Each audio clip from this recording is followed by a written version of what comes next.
just go live and see if that I helps. see it. Okay, cool. Oh, I'll start my camera. Thank you.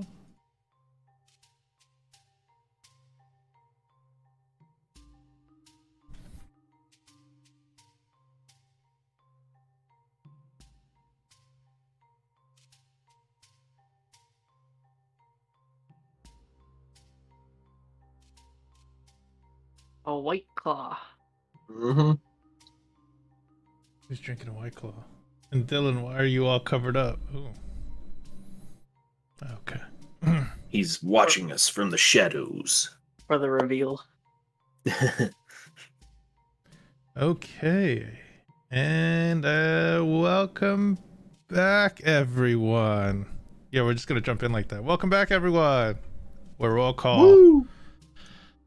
Like always, like we always do, unlike 3 weeks ago, let's do some character introductions once more. And I guess I'll sound off. I am Parky Park. I'll be your dungeon master for this 5th edition homebrew campaign called The World of Særald, where it's more character driven, less story driven, character driven homebrew. But from this point on, let's move on to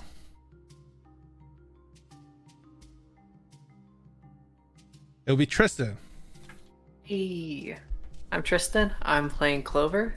They are a halfling of the Life Cleric. Mid-range, brown hair, very naive.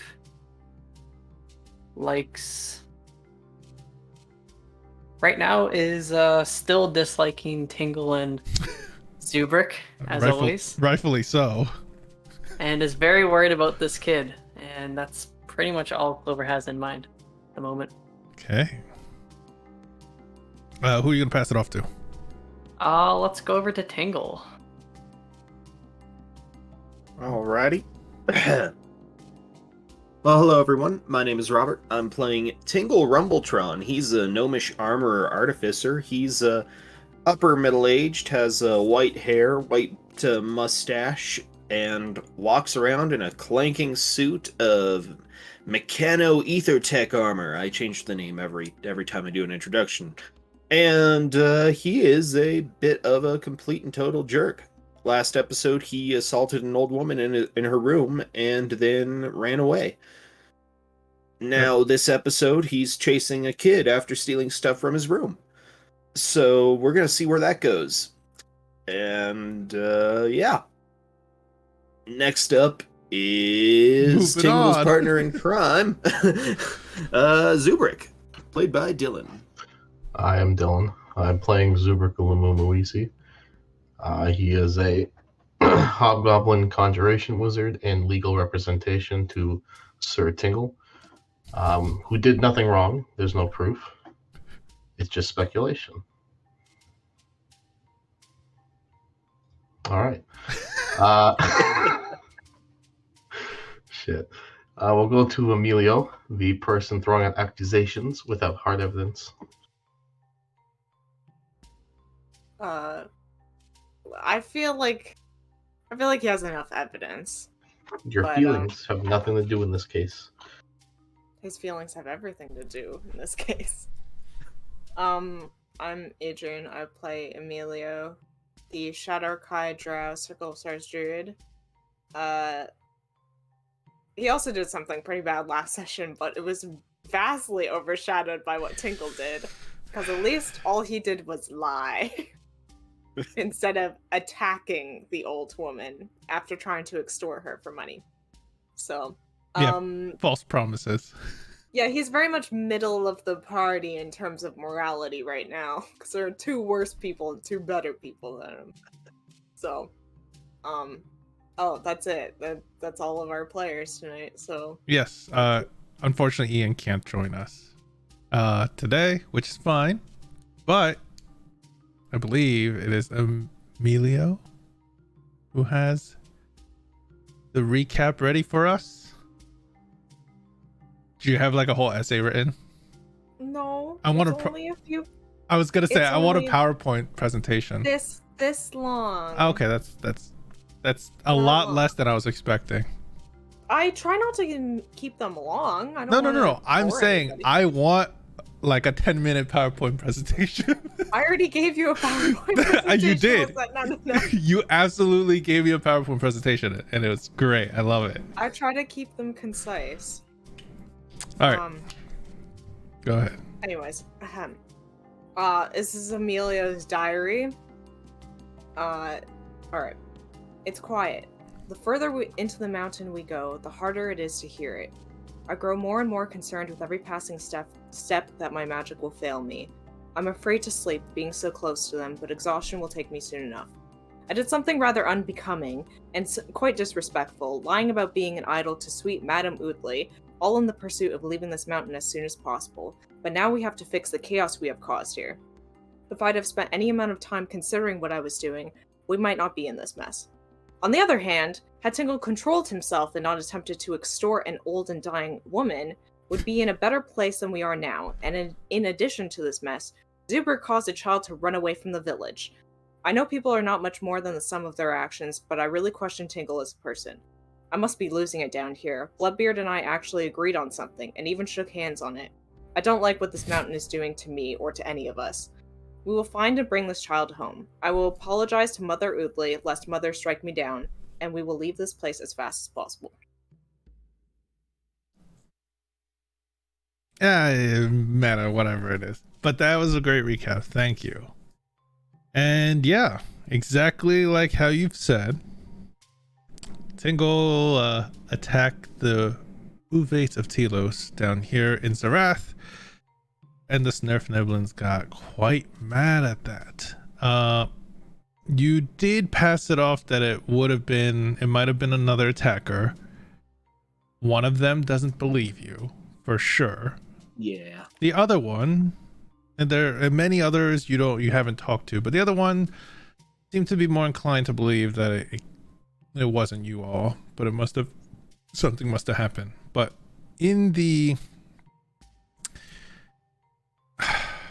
in all this chaotic energy that was going around, some words were said to a small young boy called Bedmond that shook him the wrong way, and he ran away from home again. You all have decided probably it's the best idea to at least bring the boy home because you've made a mess here in this small town or village.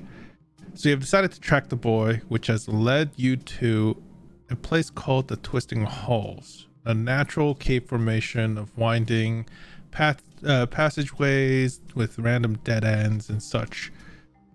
This is where the Snurfniblins have gone to and have laid out kind of noticeable traps to catch giant centipedes. You all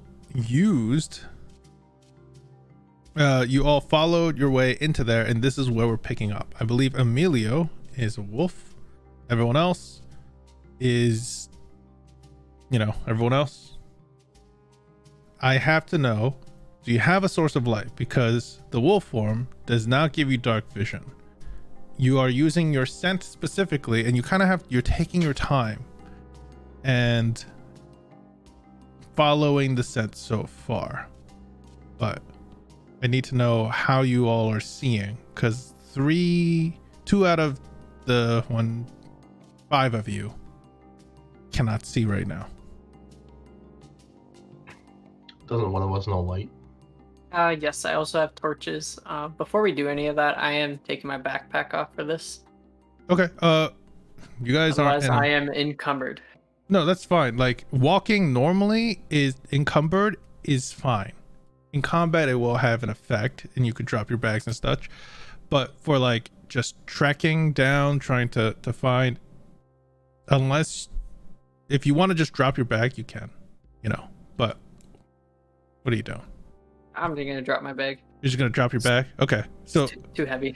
are you gonna leave it near the entrance of Zarath at least? Or okay. Yes. So as soon as you pass this little fissure in this massive geoid that is the village of Zarath, as you pass it, you've passed through that illusion barrier that makes it look like a whole rock on the other side, and then you take off your backpack and place it right on the inside of the illusion.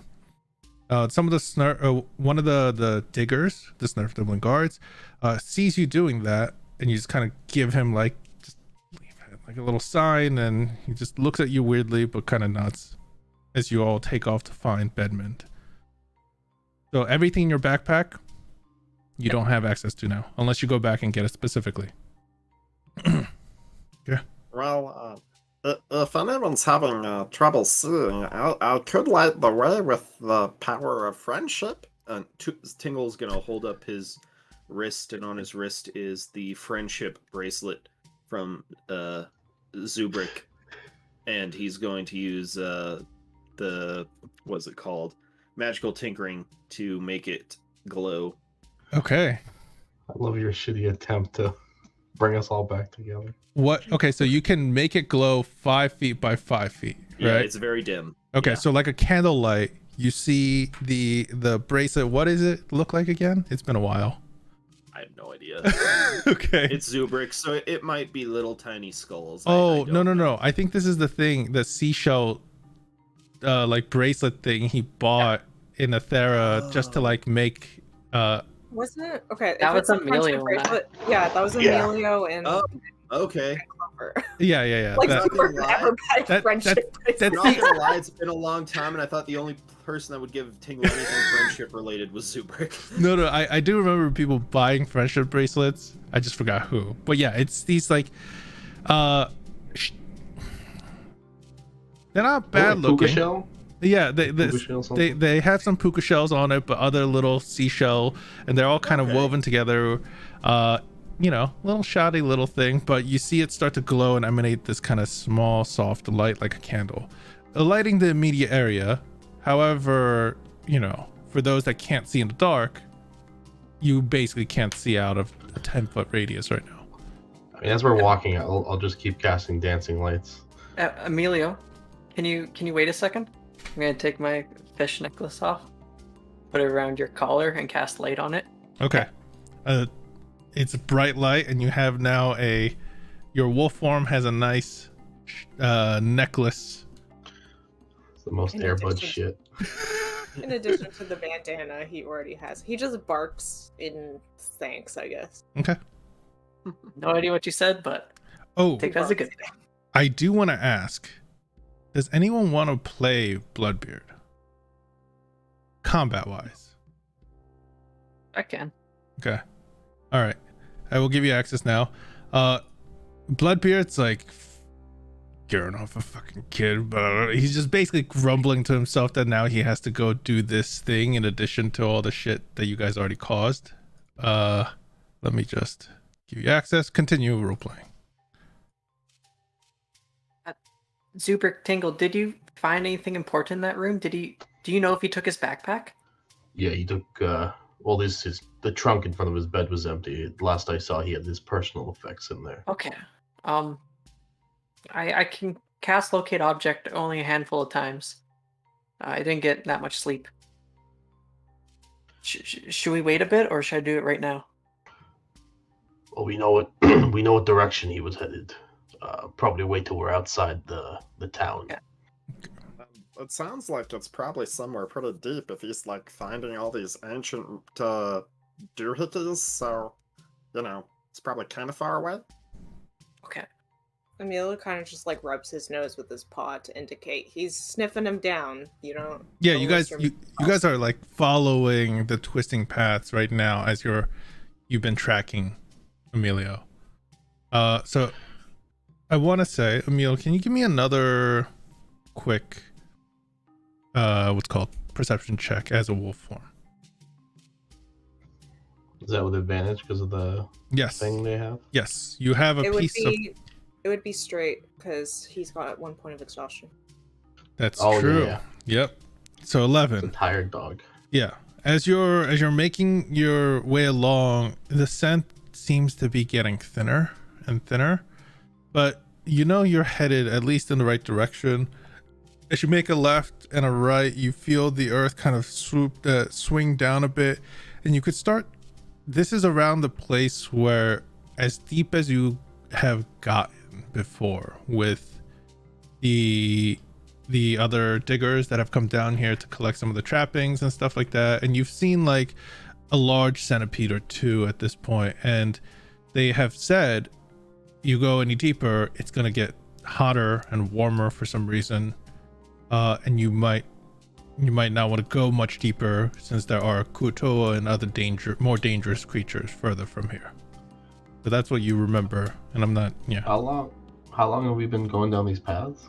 I'll say like 30 minutes. So if you guys want to like 45 minutes, I'll say. But if you guys wanted to do something along that time, feel free to do so. Does it look like we're like Amelia? Does it look like you're losing the scent, kind of thing? Like, are you Hesitating? He starts to look a little bit like confused and a little bit more distressed as he's trying to find a stronger scent again. Okay. I forgot my character's name. Zubrick. Oh my god. He's going to. Zubrick's drugs are Shut hitting up. hard. So, What's my name? He's gonna rub the bridge of his nose as we're walking, and then over 60 seconds, he's gonna cast Flock of Familiars, and there's gonna be 3 Howl Noras. Okay. Helping you out. All right. 3. Yeah.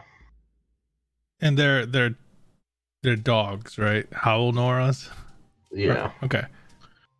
So you summon. There's a wiener dog. There's the bloodhound, and there's a Tristan picked one. Chihuahua.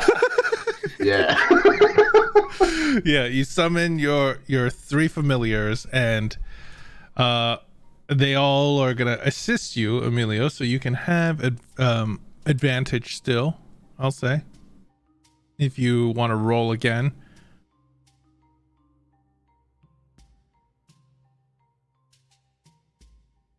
Okay.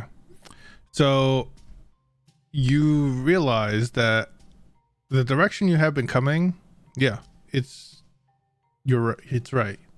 They're also, all the other dogs are kind of agreeing. The familiars are agreeing in the direction that you have been traveling.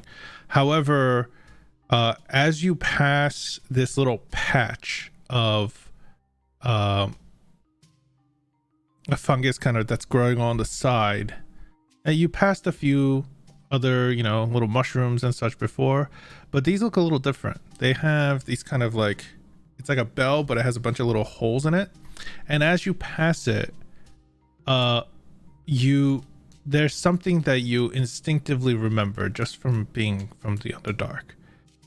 And as that memory comes to mind, you turn to your allies about to saying, like warn them, and you hear a loud screeching sound, just yelling as this mushroom is just howling and making a loud sound right now. Does he remember, like, what exactly does he remember? Does he remember not to touch these things? Just don't get near them. Like, if they basically feel you near enough of them, they will basically startle and make a ton of sound, which attracts predators. Okay, who's closest to the mushroom right now? Probably you and whoever else is in the lead. Well, then he's gonna back off and he's gonna like try to tug the other person. Okay, away. it's kind of like a small opening, and as you back away, the screeching stops, but then it gets eerily silent and there's skittering sounds. What was that? Bark.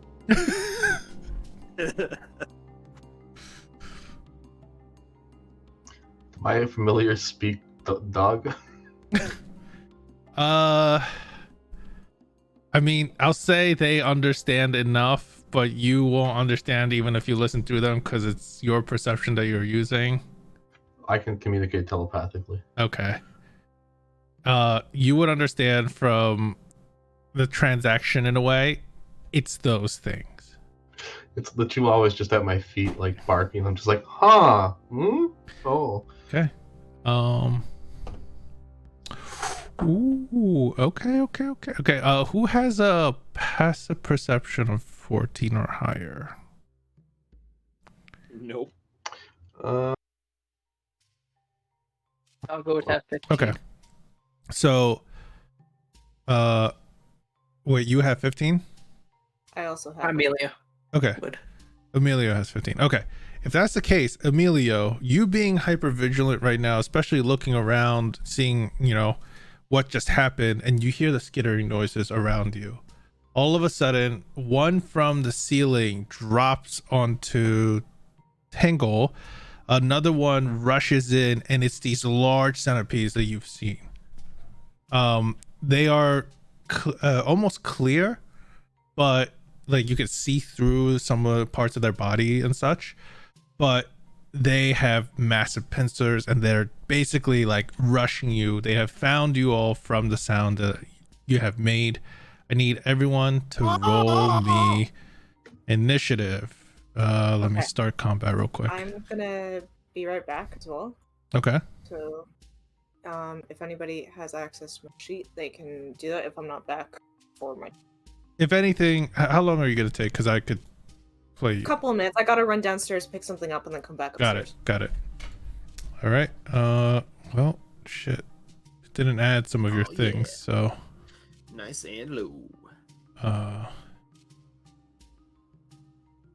Initiative. Can I just do this?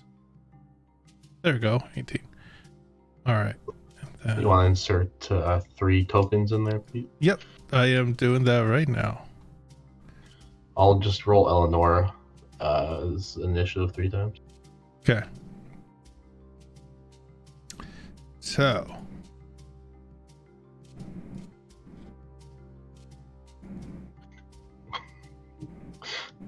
We look like a really stupid gang in these caves. Like somebody's holding Clover's hand. It's probably Zubrik at this point, or because it can't be the wolf. And then there's a Chihuahua, a wiener dog, and a bloodhound, and a wolf. Yeah. I mean, it's these 3 giant centipedes that have come to attack you. So I'm going to see which one's attacking who right now. As one already landed on Tingle and is going to go for the bite. Oh no. The initiative would go this way. Right now, the first one to react would be Bloodbeard, but again, not enough passive perception. And the only one that could react is Emilio. So what Emilio does is see one skittering towards, let's see, Zubrik and Clover. Okay, so Emilio would probably go after the one that's skittering towards Clover. Rushes over and is going to make a bite. It is a 14 to hit, which does hit, and oh, oops, that was the wrong one, but that's fine. It still hits, which deals 7 points of piercing damage and kills it. These are big centipedes, not that hard to kill. All right, next are the 2. So another giant centipede. This one that landed on Tingle is gonna make a bite. Oh no. It is a 17 to hit. That misses. Okay. Ah, get off! As it's beginning to kind of coil around and twist around a bit of your arm and like towards your chest, you manage, like your large bulking. Actually, you have your slimmer fit armor, don't you? I do. Yeah. Your thinner armor plates are still too hard for its pincers, but you could feel the pressure on these jaws. And now, let me just get rid of this one. And the second one is gonna rush towards Zubrik and going to make a bite. It's a 10 to hit, yeah, Zubrik. No. All right.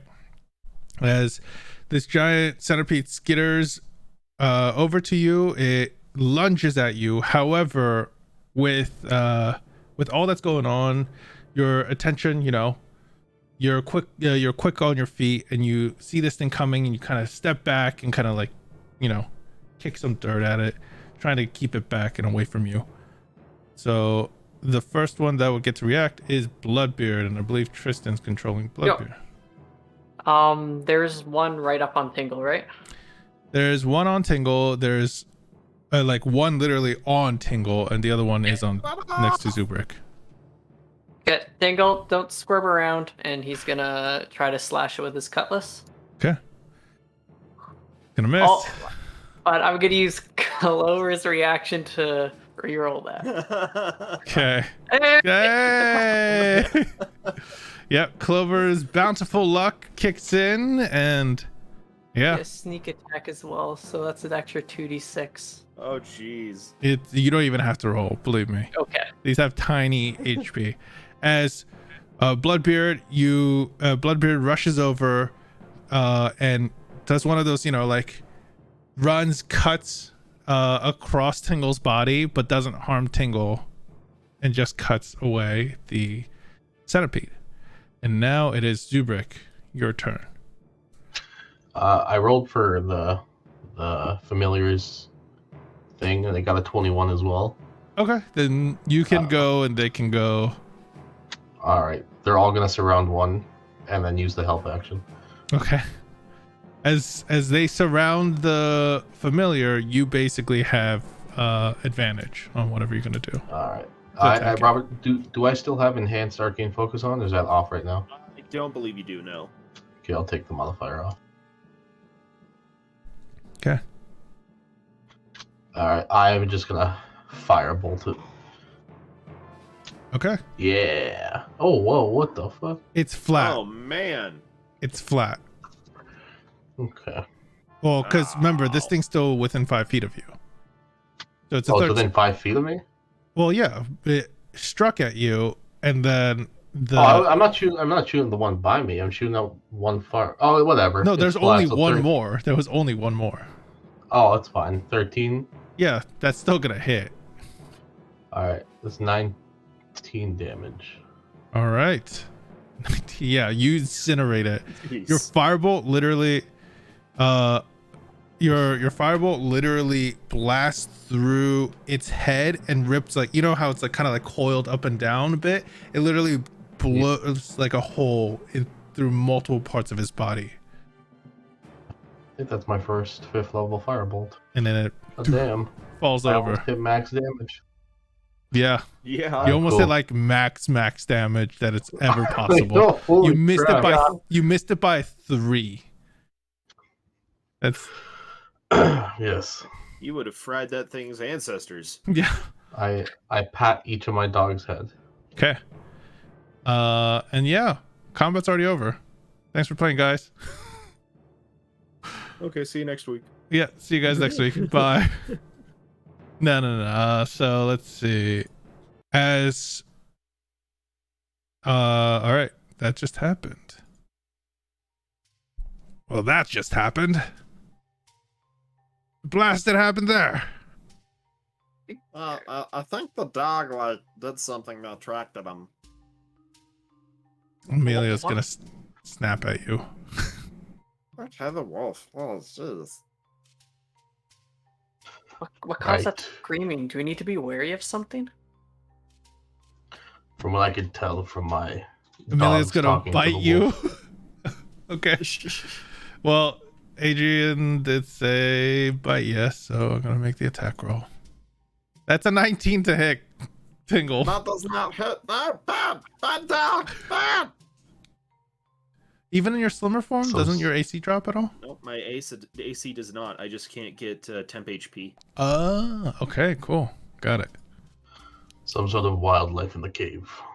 I see. should probably stay away from it. Zubrik, you would know it was the mushrooms from afar, which you can destroy from afar. Yes. Pew, pew, pew. As you kind of light it up with your cantrips. You hear kind of like almost sound of like a balloon deflating whenever you destroy one, like Oh, I'll join in. yeah. You destroy a small small patch of these, and you move forward. Your favorite pastime, destroying wildlife. Deforestation. Just carving our names into the face of the world. How I really don't understand the logistics of this child. I mean, it can probably run slower than Tingle. It's got tiny legs. How far did this kid get? He knows his place though. Yes, but I'm just thinking pure speed, unless he was sprinting the entire time. How far could he have gotten? Oh, we did just see giant bugs attack us, and they're pretty big, so maybe a big one already ate him and ran off with his body, and that's the scent that Emilio's following. I see. And come to think about it, I didn't see any other kids when we were walking into town. It's the only kid there. You would think they would be watching him. There were he's- other kids. I would have remembered other kids. There were other kids. I mean, you Very said it strange. yourself, Zubrik, it sounds like his parents are just pretty bad. Who told you I said that? I never said that to anybody. I guess I'm just infected with a terrible disease known as meta. Are you learning from these two to blame us for things we didn't do? I don't understand. I'll work on it, sorry. Let's continue. As Clubber, we're moving. as Emilio's leading the way, I need to put the light token on Emilio. So give me a second. 20 and 20. Okay. So as you guys get further along in this place, you're keeping an eye out on the similar kind of mushrooms and other potential bugs, and as the light kind of shines through, you do see some of the creepy crawlies in the dark, and the edges of the dark kind of skittering back away. But you get to a place and you get to a place in this twisting halls and you start feeling the heat, humidity, and it's gotten a lot stickier here somehow. I mean, and you're in the Underdark. Cold, dank is supposed to be the normal, but it's definitely heated up. Do any of the tunnels we're passing through look like they were actually worked on, or is this all natural No. caves and stone? Give me a quick intelligence check, Tingle. Okay. Because I have a class feature that lets me know about stuff if it is, but Yeah. don't even know if it is. Okay, here we go. Intelligence check. Why am I doing the voice while I'm talking like this? I don't know. Or maybe it's because I'm dumb. Just like this roll. It seems natural from what you can tell. Like, you don't see, I will say, even with an 8, you don't see like big marks or supports or anything like that. Claw marks, teeth marks, nothing. Looks like the kid stumbled into an ancient lair of horrible beasts. Guess he's dead. He's not dead. If his scent's not staying in one place, he's moving. But yeah, We because have he to got find eaten him. and they're carrying him off because they're going to take his corpse into their nest and they're going to paralyze him and then they're going to lay eggs inside of him and then those babies are going to hatch and eat him. I know he seems very heartless, but he What is there's he been a getting lot of- to? This is how he deals with stress. Are you trying to cover up for Tingle at all? Well, I'm trying not to make the relations in this group worse. Okay. Clover, can you give me a whispered insight check? Do I do that at the top? The tower insight. Remember, do you have the tower insight macro still? Or insight? I It should be don't. like the first button. You might have not turned it on. Bottom It's left, insight tower maybe. roll. And if you don't have it turned on, I have it turned on. I don't see it though. it's on it should be on the bottom, over to the right Oh, I was looking up top. or left. Yeah. Yeah, my bad. My bad. Okay. That's fine. Okay. I mean, you might have a point. You know, people act weird in stressful situations. Either way, it does not mean that we are turning around. Why would I'm we gonna- turn around? We have a child to find. Exactly. I'm gonna locate object. Is spider back. Okay. You cast locate objects again. Yeah. And it's within 1,000 feet, right? Yep. Okay. Nautical or land feet? It's the same thing. Nautical would be, Spherical. it's still the same. What if it's measuring it by extra things characters can take when they level up? Whose So feet? within 1,000 feet. Feet. Like giant feet or like hobgoblin feet? You feel the ping. It was goblin feet. Sorry. He's somewhere here. You know the direction, right? Yeah. Okay. It's almost at the end of where this kind of feeling, the radius of your senses, as they extend, as your senses come to an end, you feel that ping, like ding, and it's further down towards the direction you're heading, but it's far. And I also know the direction. Is he Yes. running away? The direction, yes, it's going further. And as the spell ends, It's up to 10 minutes. Oh, it's up to 10 minutes. Yeah. Yeah. Then you're like trying to keep up with the pace. It seems like you're on pace now with Everyone. The kid's near us, but he's running away really quickly. I think we just start picking up speed. Okay. As you say that, Oh, yeah, though, something must have him. as you say that, Emilio, Goes away. actually, we might have to take a break because I don't have a 3-player screen set up, and it's gotta look like Oh. shit. So let's take a break now. Hopefully, what's it called? Adrian can come back. Yeah, you went AFK. It's fine. Well, we're gonna go on early break because technically we did have combat, and I'll be right back. But we'll be right back. But I will say, as you say that, Clover, like we need to pick up the pace. In front of you, you see Emilio come to a stop, and you can also see this with the light. There is these large centipedes eating something about 30-40 feet in front of you. And yeah, break time. Better. The child. It's a child. All right. Oh, the package finally came in. Awesome. I'm gluing together the Greek Odyssey miniatures. Ooh. Oh man. Look at those chunky ones. Jeez.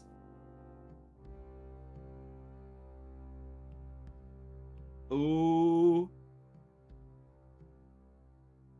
Should just have the ooh, ah, ooh. Ah, that's a cool one. God, they're all so huge. These are the big ones. There's small ones too, but I don't need to glue them Okay. together. You're just set to show your players a fun time. Oh man, look at that guy's fists. And then I got a Griffin and a Pegasus down here. Ooh, fancy. Tristan, look.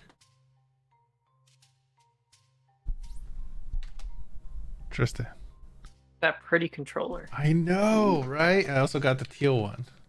Nice. The other colors were way too expensive. I like the orange one personally. I like the orange one. I already had a gray one, and I got the white one a long time ago. So I have a full 4 set. I don't need to get any more as long as none of them break. I'm also a big sucker for the OG purple. I was hesitant to get it. I just wanted. I was like, OG purple would be nice, but I didn't know if the OG purple one had a purple button or not. The Z button. Is it still purple? It's blue. Oh, okay. Okay. I think. Wait, 1 second. I need better light. I think it's just like it looks close. Yeah, I'd say it's like indigo. It's more Okay. blue than purple, but But I was like, you know what?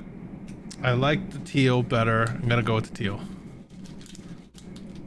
I saw the Luigi one, and I wanted to get it, and it was like $120. I'm not kidding. Bit.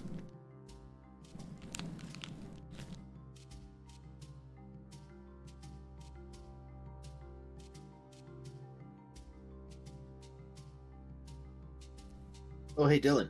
If you're ever looking around for fancy gold paints, I definitely recommend golds from Pro Acryl from like Monument Hobbies. They're really, really good. Let me check that out. Oh, okay. Yeah, I just got a bunch of paints with the package of other Reaver minis. Oh, awesome. A lot of it was like some new paints they made for this Ooh. lineup. And so it's like they have a bunch of different rust colors and flesh colors. Oh, that's fancy.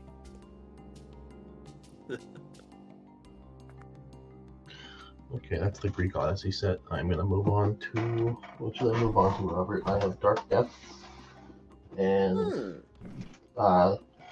Dynamo. Ooh, Dynamo. You know, you guys want Oh man, to find something interesting? what's that? Mithril is a ferrous metal. It's canon that it's a ferrous metal.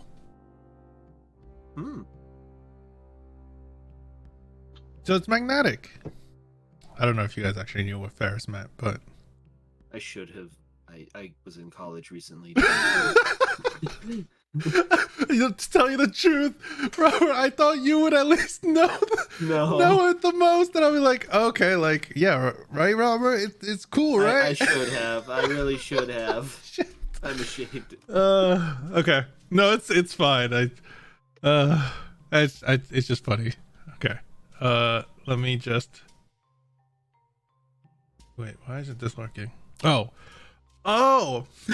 Sorry, the one time I actually went down so I wouldn't keep her waiting is the time she messed up my address. It's all good. Don't worry about it. But It's cold outside. I mean, it's July. I know, it's still kind of cold this week. It's been very rainy. Oh, okay. All right. Well, this is where we are, and we're coming Welcome back to the to cave. this. There we are. Robert, I'm not doing the Dynamo set. They're like Warhammer minis. They're individual limb pieces. I can't glue them together that fast. Ooh.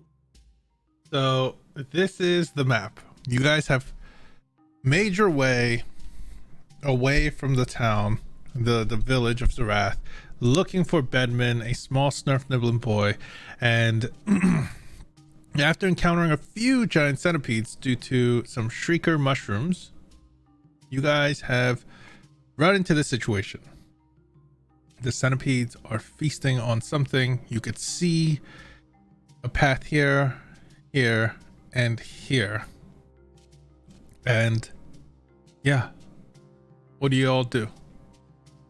I like the small dead body.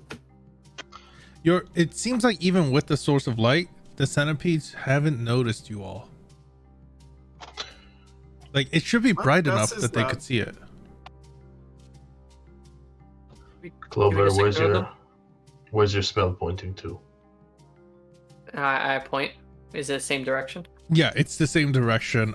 It's basically straight this way, but then again, these directions and halls, you might have to like go around things, and you literally have to go around in weird ways before to get to where you are at.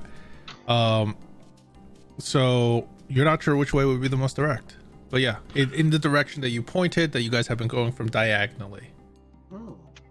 So maybe a centipede ripped off its backpack before he started to get eaten? I could try sending one of the dogs to distract them. We either fight or we're running around it. Can we get around them?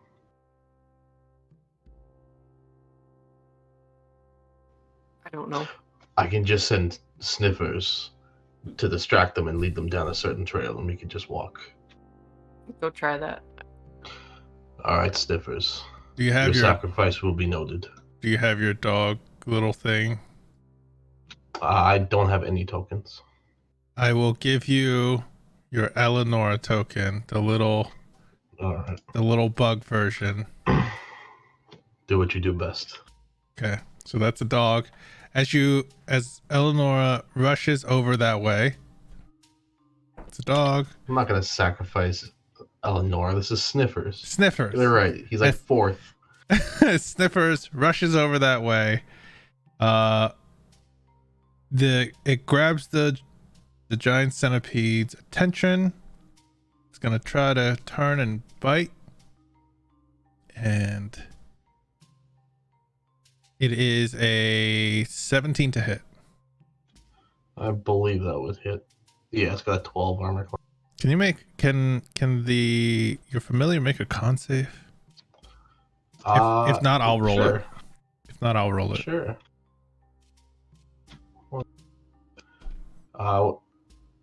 Shit, I'll do it manually.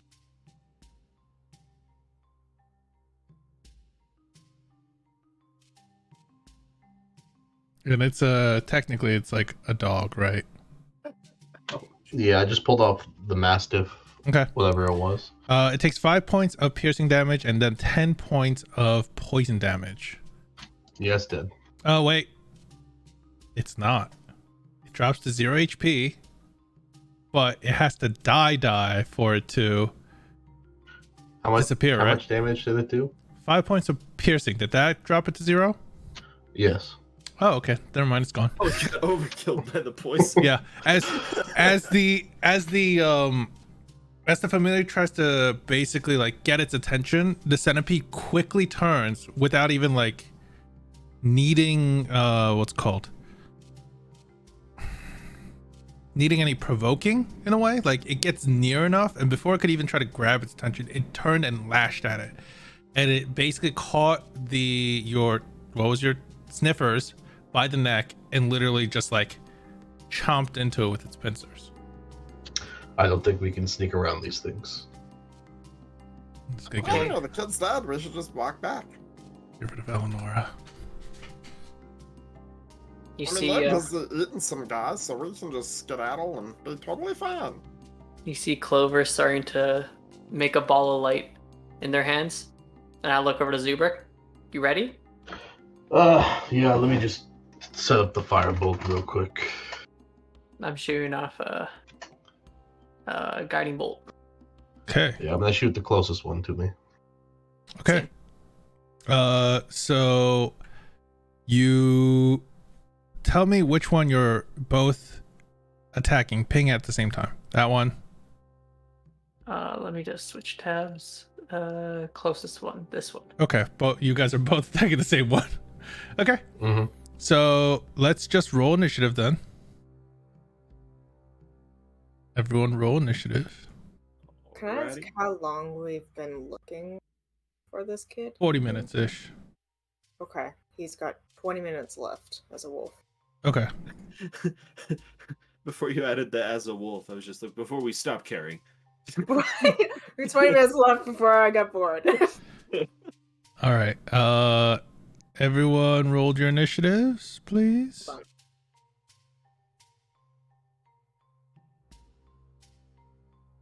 Did you click on your token before you rolled your initiative? Ooh, getting scolded by the DM. Sorry, I know it's been a while, but there we go. Awesome. I'll take that one. That one's higher. That's fine. I'm going to change it to your first one, so. No. Haha, there can only be 119. Yeah. All right. Yes. Descending. First one is to react would be the giant centipede if it was surprised. So Zubrik, you go first. As you unleash your firebolt, it's a 12 to hit. Is it surprised or no? It is surprised, so you get advantage. Sweet, because that was shit. Do it. Okay. Ooh, Yep, that just kills nice. it. It's just outright. Oh shit. And then Clover, your guiding Yep. bolt, you attack the same one, right? Yep. You see Zubrik react before you do. You see the firebolt go off, and you're like, "Oh, that's the same one." And your guiding bolt goes to strike and strikes nothing, obviously. Good job. You killed it. All right. Sigh a bit. And now it is at the top of the round because no one said they were doing anything. And now, Giant Centipede is going to move its way, and it seemed to recognize the heat, and it's, let's see, 30 feet. Yeah, it definitely senses you now.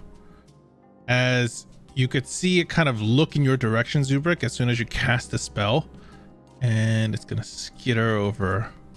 Boop, boop, boop. and gonna make an attack. Jump. It's a 15 to hit you. I'm gonna shield because I prefer not to die. Okay. As it goes for the bite, you're like, oh fuck. As you see the pincers coming at you and you see it lunge, you bring up the shield and it basically takes a bite into this ethereal shield, you know, not being able to reach you now. Pocket save. It is your turn. The shield drops. I will. It's a bonus action to pull a weapon out, right? Yes, yeah, no wait. If it's right before we went on break, I like reviewed the rules on this to make sure sure, it's a bonus action for now, but it might be a free action just to draw, and then a bonus action if you want to doff or like, you know, put it back, sheath. Like you could do one of each at a turn. That's why like dual wielding is useful, because then you can just draw both and sheath both as a bonus action.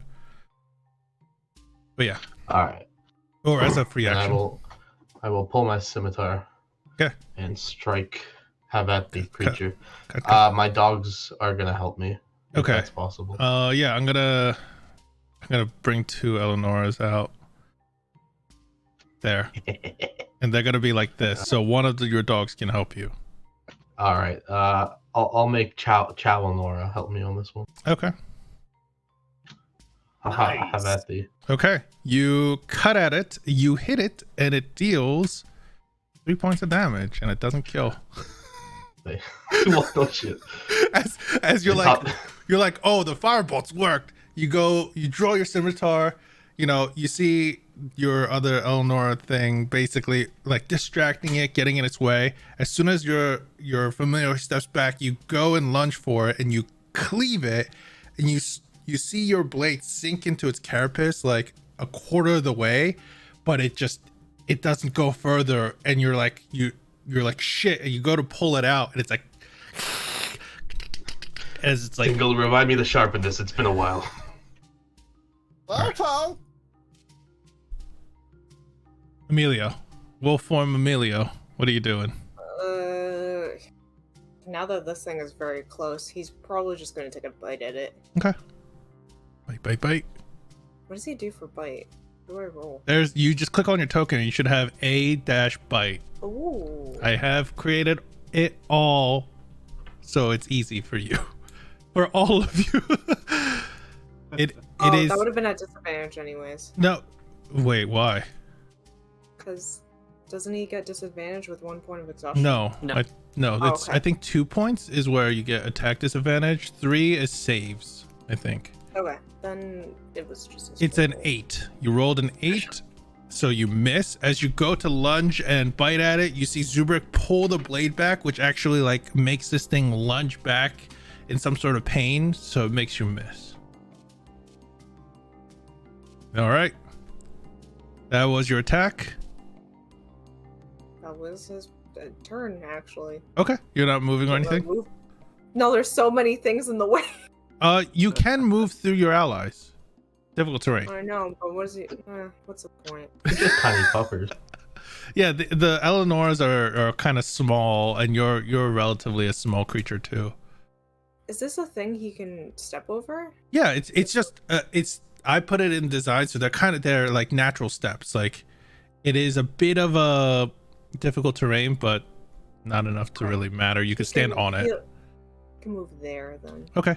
You move over to there to kind of surround this thing after your attack misses. And now, Mysterious Centipede. Number 3. Centipede has a mask. It's so mysterious. Oh, wait. Instead of tuxedo mask, it's centipede mask. All right. It rushes over.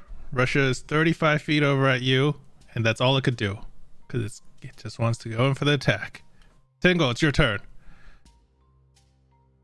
Oh, there's the power of. I'm still under workshop, but gun! And Tingle's hand is going to pop out a tiny little lightning launcher, and he's going to shoot this one. Okay. As your as your armor has shifted into the smaller form. Towards the end of your fingers, you have the where you can kind of charge up your stored energy and launch lightning. Hits. Which one are you hitting? Front one. All right. As it makes contact, it literally fries it, and it dies. The lightning courses through it. It literally like convulses and does the centipede thing of like arch back and then kind of curls inward as it dies.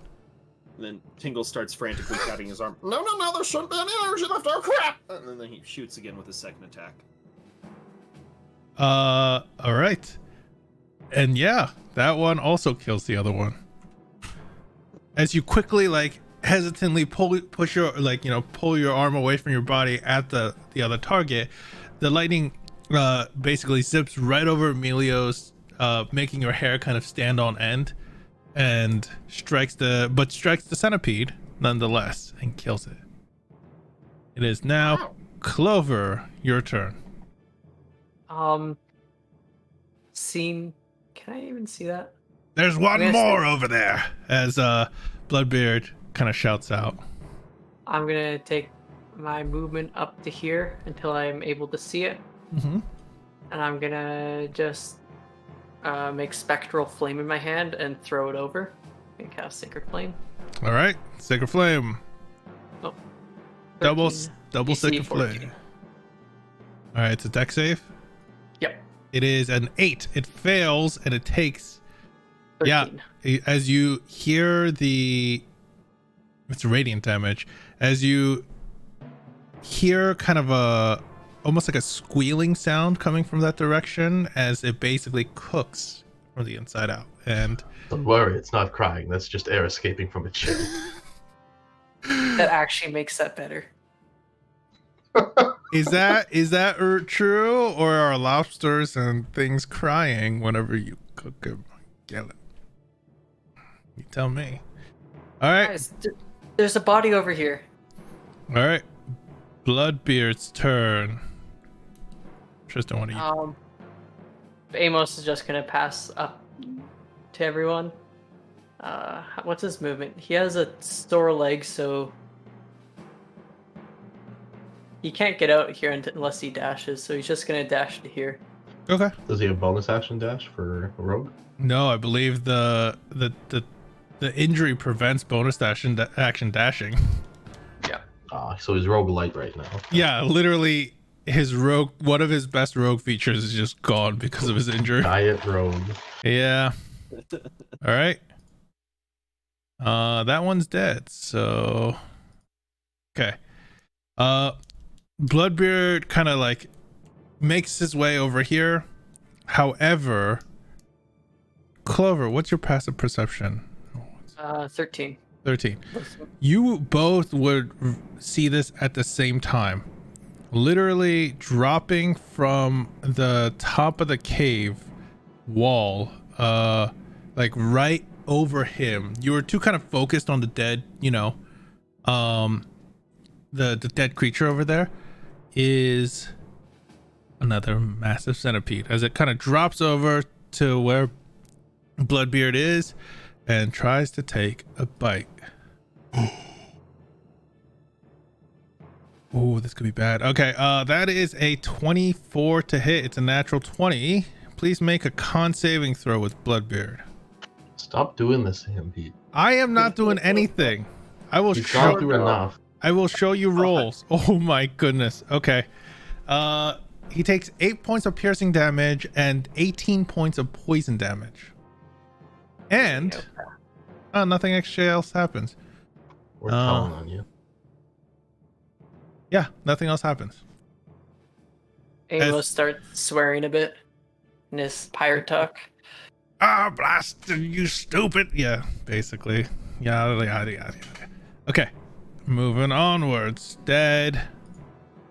Zubrik, your turn. You see this large centipede. I don't know if you actually see it. Kinda, yeah. Well, I can see like 3/4 of it. Okay. You could see that something is basically attacking Bloodbeard. I'm gonna stand where Eleanor is on the left here, so I'm in range and don't hit anybody. Yeah, you can stand over it.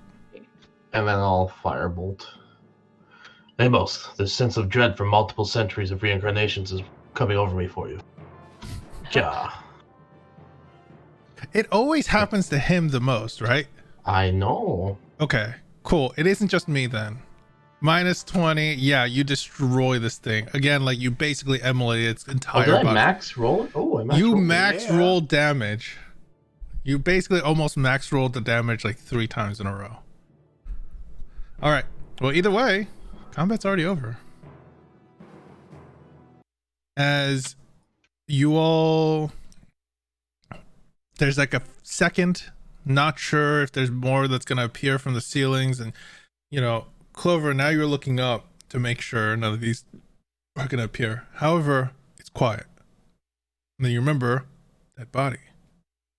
Excuse me, pardon me, excuse me, pardon me, excuse me, pardon me. What's in his pockets? I'm currently attending to Amos's wounds. Okay. You go rifling through the fisherman's pockets. You're gonna find. Okay. You're gonna find a net, a broken spear, and you find I'm what? sending the dogs out, Pete. Okay. You just sent them out, right? You're not really looking through there. Yeah, I sent them out to go. If they see any hostiles, they're gonna come back to me, or they can telepathically tell me either one. Okay. As you control them, let me see what's gonna happen. But before you do, let me just Yeah, get back to me. okay. You find on this one, you do find the net, you find a broken spear, you also find what looks like a small satchel of they're like nice gems, you know, nice shiny rocks. Oh, Unpolished, untreated, but definitely some sort of like currency. You could see that they have kind of formed it in a way. Probably worth about 20 some gold to the right buyer or jeweler that are looking for small alright. gems. So, an assortment of small gems. Well, I'll just slip that into my pocket while everyone else is worrying about things that don't matter. Okay. Emilio growls at him.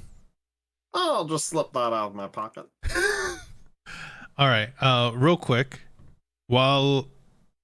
before we do anything, with Dylan and your familiars, can you just send one in a direction and then we'll see what happens real quick before you're going to choose that one. As you send it up north, you see that the ground kind of shifts in color.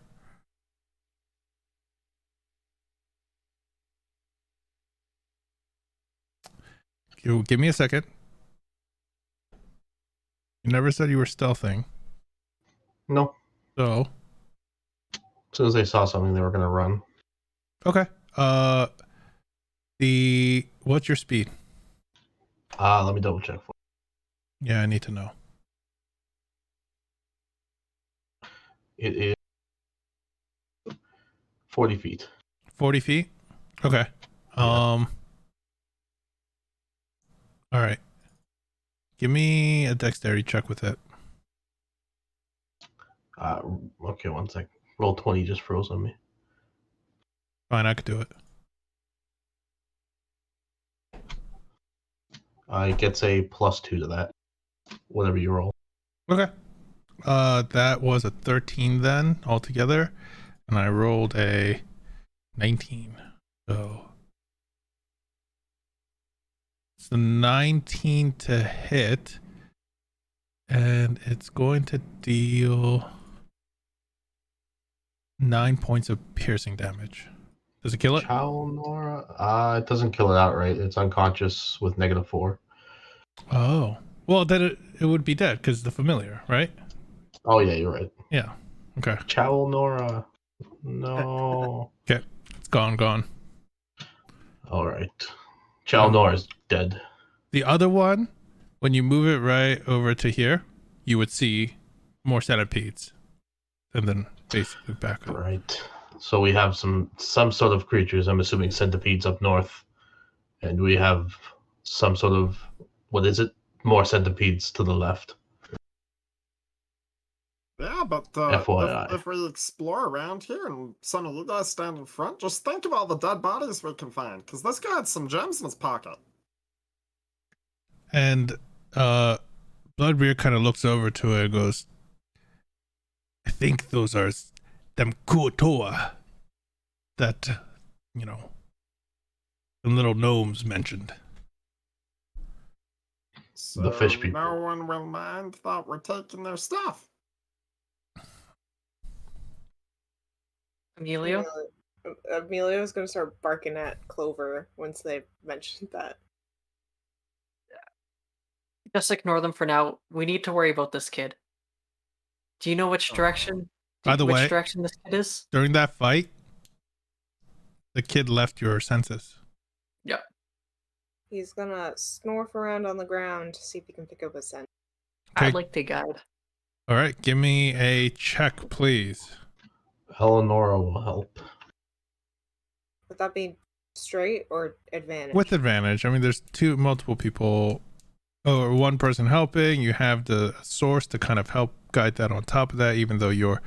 Can you use inspiration to reroll this? Yeah, you could For definitely use love of inspiration. Christ. I know you're supposed to technically call out inspiration rolls beforehand, but I don't care. Yeah, you could definitely roll. Okay. 4.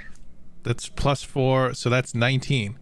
You would know that even with all the kind of scent of blood here, there is a trail going this way that you smelled. Which way?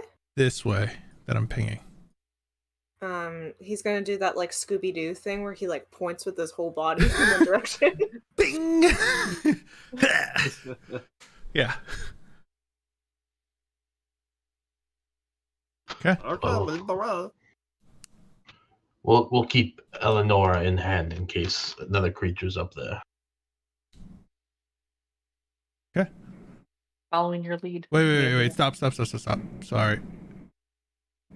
I forgot to set this up properly. Boop.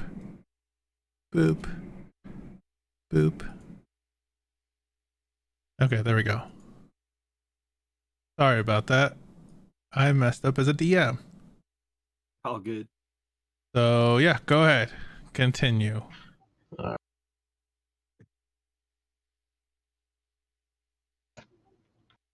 Just tell me when to stop on it.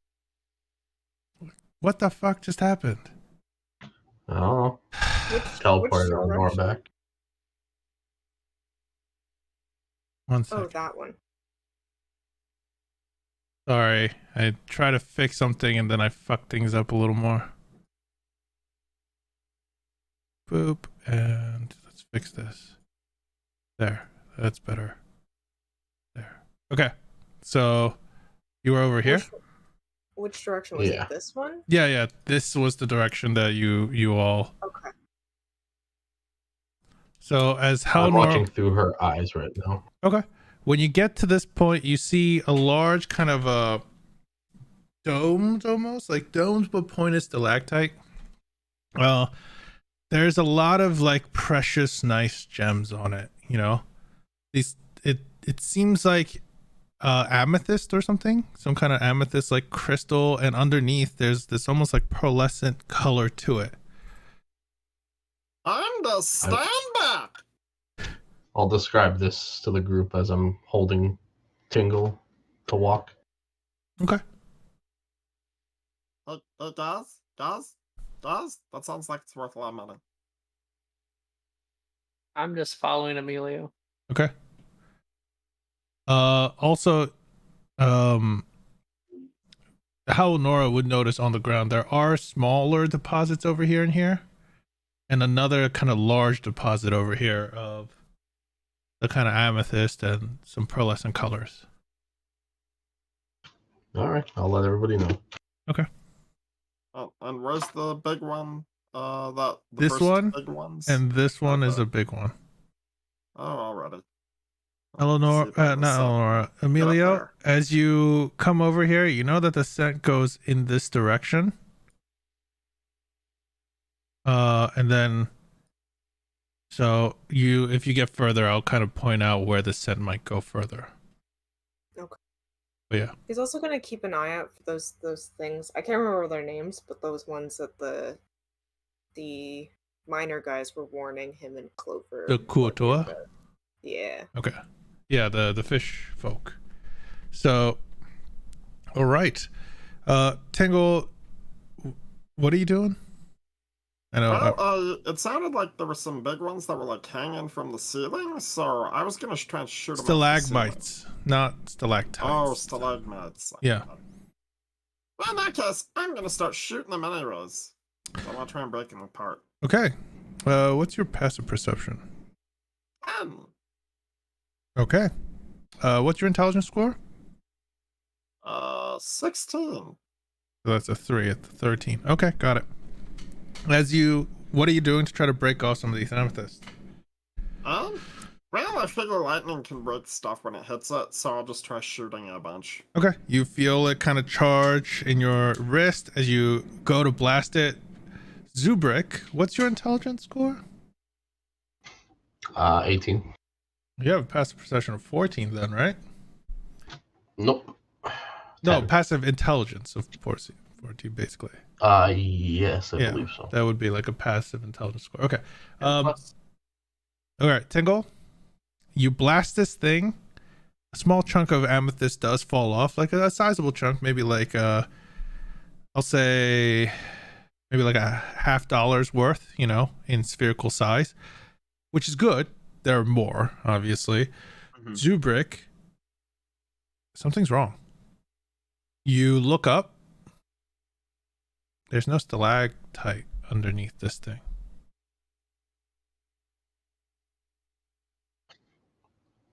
Underneath what? A stalagmite.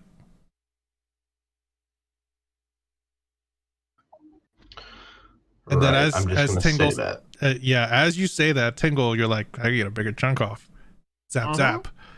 And you deal, you're, chipping away at this thing.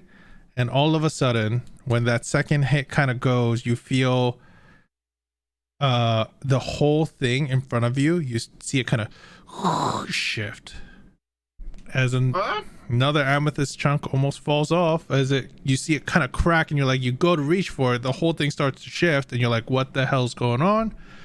And then all of a sudden, let me just do this, get rid of this one, and boom, from underneath this mastiff stalagmite, this slimy body, brown.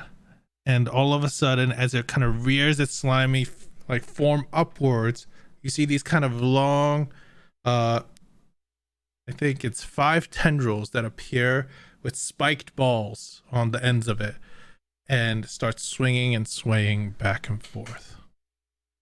Get off my gems! It is combat time. How did you survive till 60? I don't understand.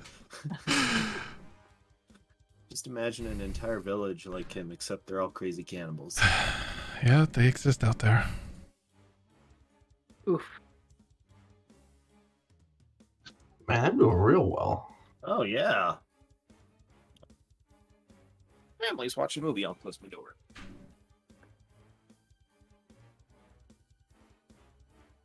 I'm also rolling really well for initiative. Good. You guys will need I it. was doing well until this one. Oh, oops, that didn't work out this Sunday. There we go. So Zubrik, you're the first one that first looked up, noticed, and as you're saying, there's no stalactite, Tingle, and you see the form kind of start to grow as the stalagmite starts to move, and Tingle, yeah, you're like, oh shit, this was something else. And now Zubrik, what you doing? I'll have Eleonora do the help action again. Okay. Try to distract this thing. And Okay. I'll roll straight with my firebolt. Okay. Ugh. So reach up and let. All right. You see the firebolt streak from your hand. It makes contact with this creature. However, Did I fail the attack roll? you did. I can't look bad in front of the people who think I'm evil. I'll add a plus. How many allies do I have? 1, 2, 3, 4, 5. You Yeah, also I'll have add that your to it. You add- minion as well. You have It's 5. a maximum of 5. So you Oh, you it's get an an 18. 18 to hit. Okay, interesting. As you don't want to look bad, so you save face. Okay. Let's see. Give me a second.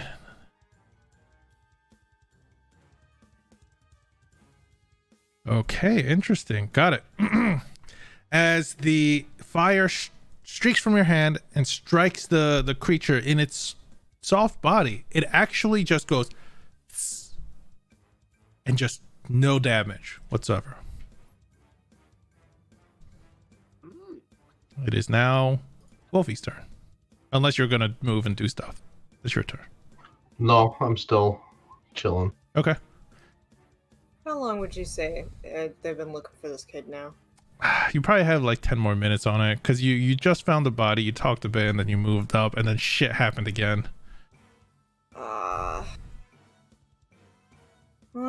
he's got one more wild shape, so he's gonna actually, as an action, disengage from this thing. He's way too close to it. Okay, you move over. Is it a bonus action to dispel wild shape? Dispelling a free abilities action. and stuff. Yeah, it's a Yeah. free action. Oh, okay. Then he's gonna dispel it. This old. Okay, damn it, I did the same thing again. I didn't mean to do that. All right, you're gonna dispel wolf form and bring Emilio out. Haha, it worked. Haha. I'm trying to remember what spells I have. Probably 2 minutes. I guess it'll be his turn because all he has left bonus attack. Okay. That's anything. 1 second.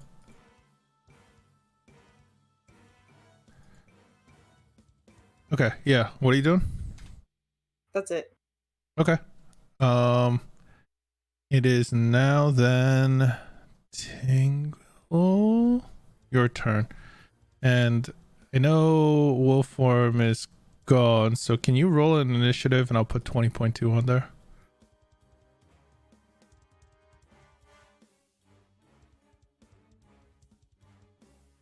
Robert? Oh, me? Yeah, it's your turn. Roll initiative? No, Oh, no, okay. no, Oh, not sorry, I you, thought not you were- you. Like Emilio roll initiative. Oh, okay, cool. Okay, well, this is not good. Okay, excuse me, Clover. Tingle's gonna shove his way past Clover, so 5, 10, 15, 20, 25, stepping away from it. Okay. And As you do. Okay, never mind. That's fine. okay, here we go. So 25, 30. Okay, it's gonna and- make an attack of opportunity. Oh, alrighty. And that is an 8 to hit. As you see one of its stalks, its 5 stalks, kind of swing wide at you, but falls just short as you manage to make it out of its range. Okay, I'm gonna turn it around and I'm gonna shoot it. Okay. Okay, calibrated, I hope. Baby! Okay, these are not spells, right? They're just your physical. Here, let me link the armor thing. If it's your armor thing, it's a physical thing. Got it. Okay. Okay. Yeah. As you spell launcher, gem light nodes appear on one of your armored fists on the chest. The simple ranged weapon. Okay, got it. So your roll was a 15 to hit. So as you launch the lightning, it just kind of deflects off its hard shell. Doesn't seem to do anything. Okay, gotta work on the aim. Let's try that again. Trying to aim for a softer part, you could, you go and aim and shoot, but when you fire that lightning, it kind of hits the body, even the soft part, at a weird angle, and it just kind of bounces off. I don't know how to fight a giant snail. Okay. It's Clover's turn. I'm gonna take a little bit of movement to come over here. Okay. And I'm gonna cast Sacred Flame on it. Okay. The deck save. All right, give me a second. Just there we go, and there we go. Okay, deck save, and save dex. It is a 12. It fails and takes 10 radiant. Okay, as the sacred flames kind of cascade over this thing and fall upon it, it starts to burn and takes 10 points of radiant damage. Let's see.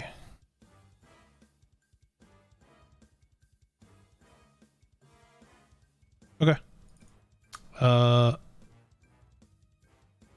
Minus 10. Got it. Sorry. And I'm just gonna say out loud, it's a giant snail. We could just outrun this thing. I have salt. All right. Clover, you say that, and that's your turn, right? Yep. Clear. The snail's turn. Can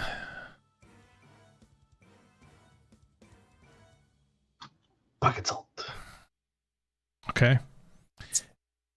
It is going to make 5 attacks.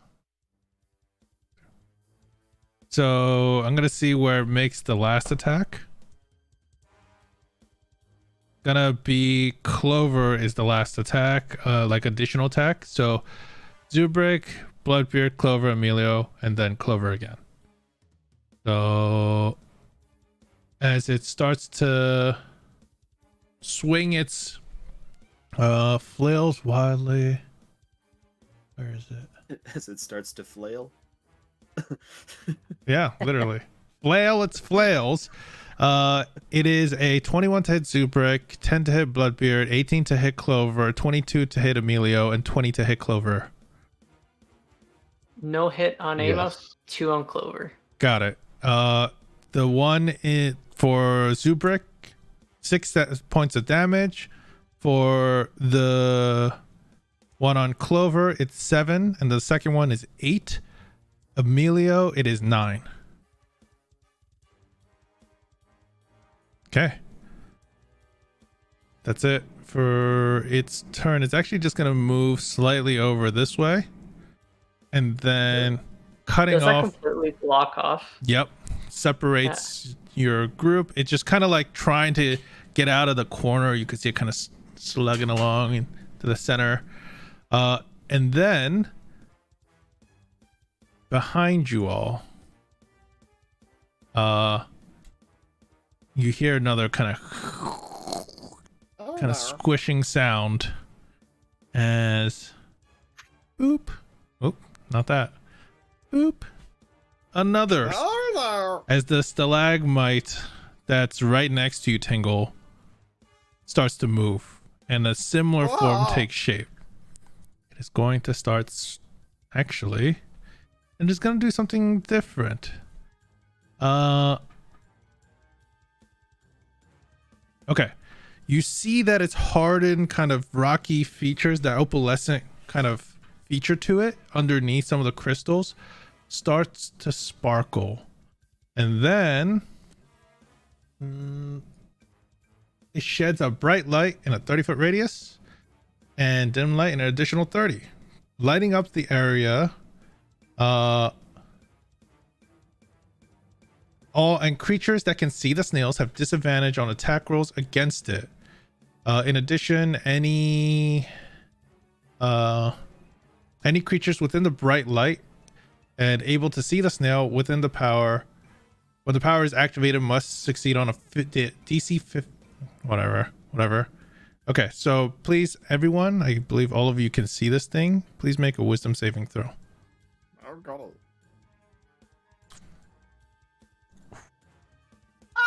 Built-in sunglasses, bitch!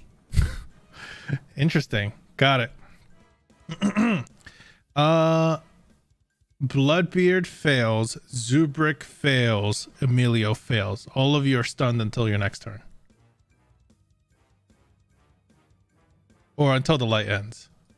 So, Tingle, you're fine. Believe stunned is this one. No, that's paralyzed. Where is it? I have it somewhere. Deafened, charmed, Blinded. I have it somewhere. It's here somewhere. Do I not have it? And I think Bloodbeard also needs to make a save as well. Oh, Bloodbeard already did. He did. We Oh, failed. okay, cool. Very first roll. Yeah. And All right. Zubrick, I believe, failed too. Yep. Yep. Cool. So, yep. All three of you are stunned. It is now Bloodbeard's turn. Bloodbeard's stunned. Done. Zubrick, you're stunned. Emilio, you're stunned. Tingle, it's your turn.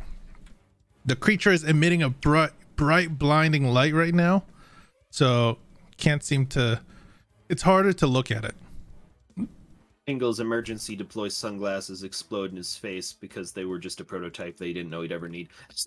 And then he runs away. Okay. You run over there, and you can see that the rock, it's like an uphill terrain right here, like a cave-in must have happened a long time ago, but there's some kind of vegetation growing here.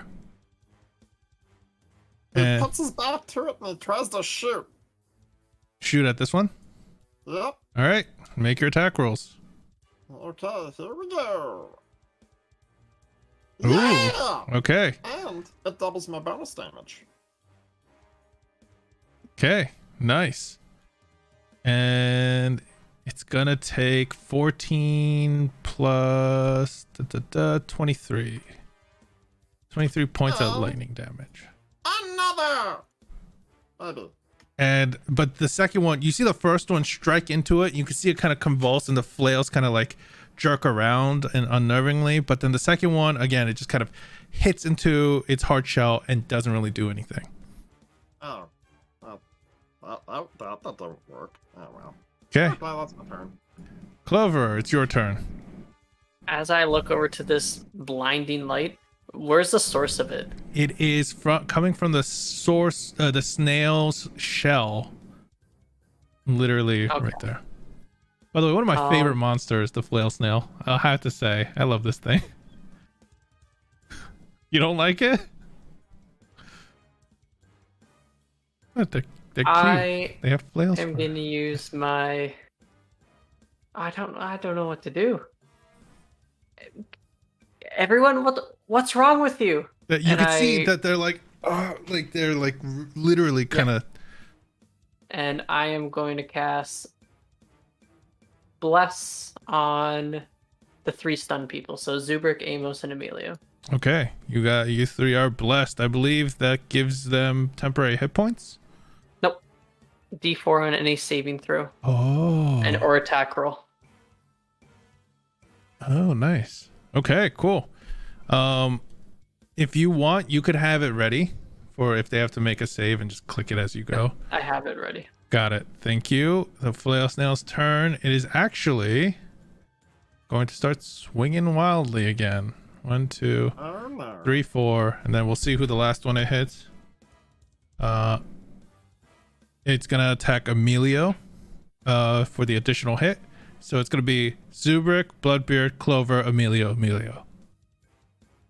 And I guess it'll be advantage on Zubrick, Bloodbeard, and Emilio. Oh. Do they Oh. get to make saves or no? No, from the they're stun? stunned until the light ends. Okay. Guys, you got stunned inside a blender. Why would you do that to yourselves? Can I send you guys these rolls? Because I feel like you guys are gonna think I'm lying. You could link them in through Just- the just- Twitch stream. Just say them. Okay. It is a natural 20 on Zubrick, natural 20 on Bloodbeard, a 14 on Clover, a 9 on Amelia for the first hit, but a natural 20 on the second hit. Oh, only the 20s hit? Yeah, only the 20s hit. So Oh no. Zubrick, you're gonna take 11 points of bludgeoning. Bloodbeard takes 9 points of bludgeoning, and Emilio, you're gonna take 10 points of bludgeoning. Okay.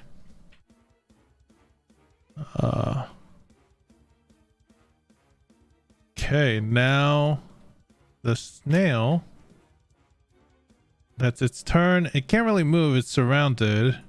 So this snail's gonna go 1, 2.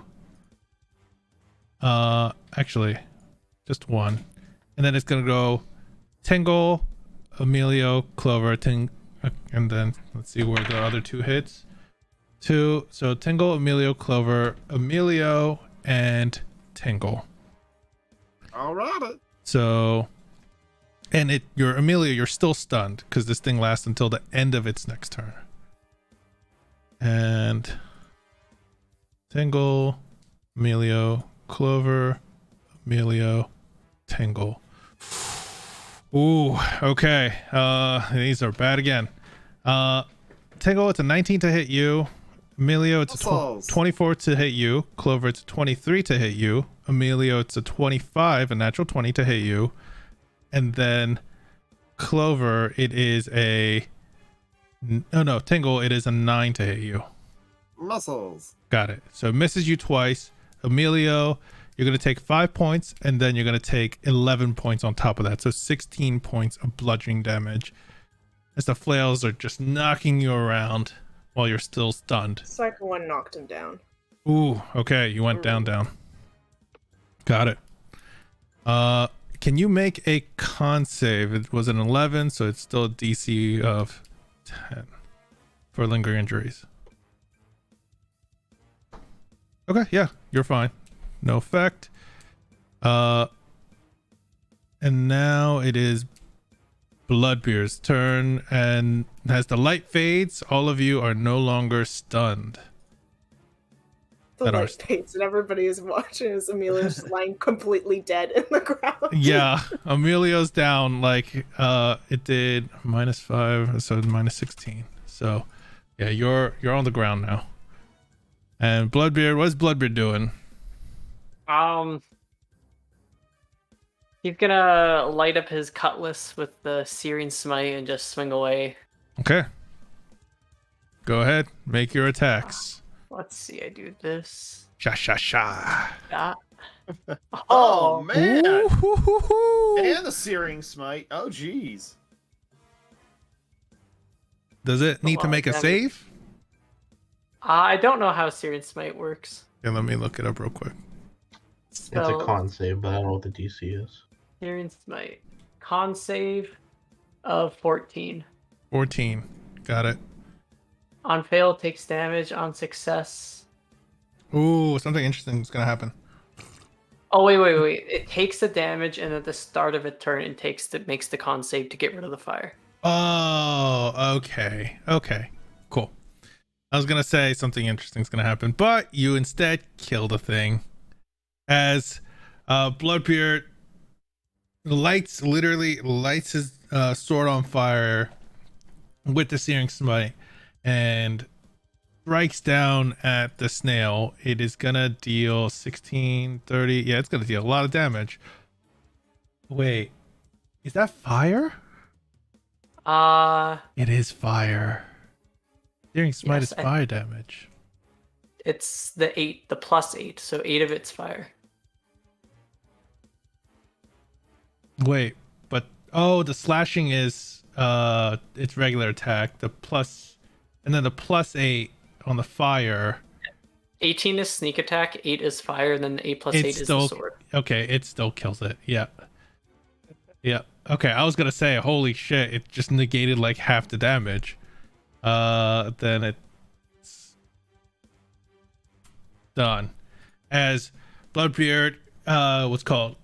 Literally. I like to imagine it's all in one swift action from the sword being sheathed to it being on fire to just being slashed. Draws it lights on fire, and he slashes it across like right around where it's like midsection is, and you hear it.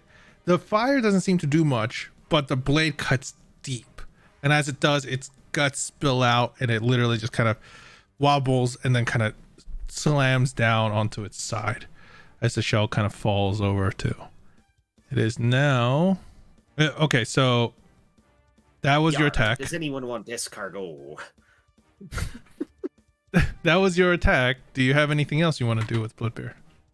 Just gonna move across the body over to here. Okay. That was difficult terrain, but I'm sure you have enough movement for that.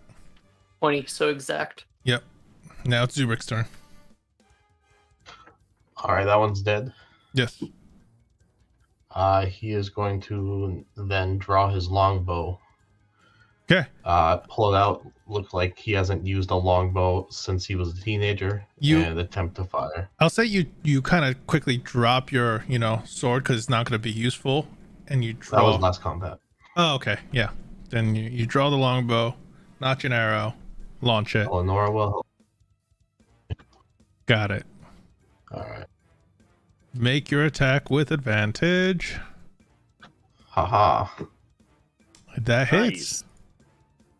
And it deals 9 points of damage. Got it. Oh, Emilio's down. Well. Well. We have bigger fish to fry. Okay. It is now Emilio. Please make a death save.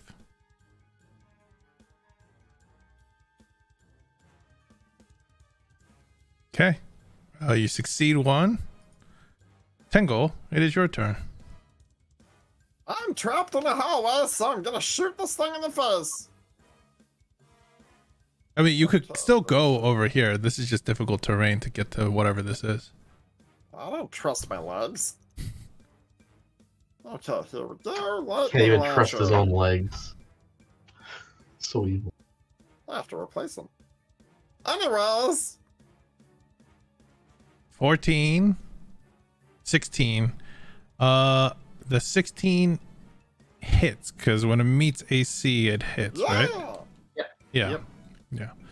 It's so long since I played D&D, guys. It's been a week. How am I supposed to remember that? Okay. All right. And the lightning, as it courses, as it managed to penetrate into its thick, slimy hide, you could see it kind of jolt and twitch from the damage, and it deals 14 points of lightning Oops, that was the wrong one. 14 points of lightning damage. All right. Alrighty. Yep, that's it. Clover, it is your turn. Emilio, I take a step forward. Did I see Tingle? Yeah, up here? you would have seen, even with the bright light, he kind of started moving afterwards, and you two were the only ones not stunned, so you would have seen him move up into that small hallway. Okay, I'm just gonna try to move over here. My vision's not updating. Sorry. Do I see him over here? Yes, because Emilio technically still has the Okay. necklace, so let me adjust. And I also have light coming from me. Yes, Okay. you have a bit of dim light coming from you, so I'm gonna cast Mass Healing Word. there we go. You should be able to see now, right? Everyone heals 12 points of HP. So much healing.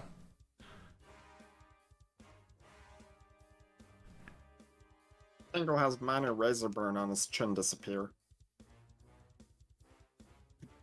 Okay. Is everyone okay? Check on Emilio. Emilio also gets the 12. All right. Sorry. Give me a second. So, Emilio, you heal for 12. Why can't I do this? There we go. Get on up, Emilio. There we go. Thank you. Praise the cleric. The max is still very low compared to what it's supposed to be. I don't know why. We could change that, but Yeah. I know 'Cause it's I not. thought we changed it last time, but We could change it again. It might be the new token that I haven't saved over. So we'll adjust it, and then I'll save the tokens at the second break or something if we're going to have that. So, all And- right. Go ahead. As an action, I'm just gonna hold Emilio's head off the ground. Don't worry, I'm not gonna let this thing hit you. And I'm gonna cast Sanctuary on Emilio. Okay. Emilio, you have Sanctuary now. Okay, that's very far. Got it. But you are still prone. And now it is The snail's turn. It's going to attack. Tingle's still within range, so 1, 2, 3, 4, 5. Each person gets 1. Everybody gets 1. Oh my. Actually, no, Zubrik's out of range. So, let's see. It would be Clover, Emilio, Bloodbeard, Tingle. So, and then it'll be Bloodbeard who gets hit twice or attacked twice. So What does Sanctuary do? it has to They make attack you, they make a wisdom save. yeah, and Oh. if they fail, they lose that They have attack. They have to target someone within range or lose the attack. So let me see if it makes the save. If not, I'll roll again. Oh, and it's a spell save, isn't it? Yep. Interesting. Okay. Give me a second.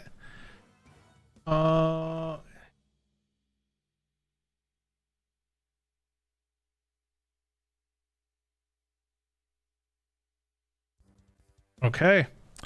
Let's see. Rolling a d6. Interesting. Got it. Okay. So. Interesting. Okay. So. They need to first. It succeeds on the wisdom save. And it's going to make 5 attacks. 1, 2, 3, 4, 5 in the order of Clover, Amelia, Bloodbeard, Tingle, then Bloodbeard. Clover, natural 20 to hit you. Yep. 7 to hit Emilio, so it misses still.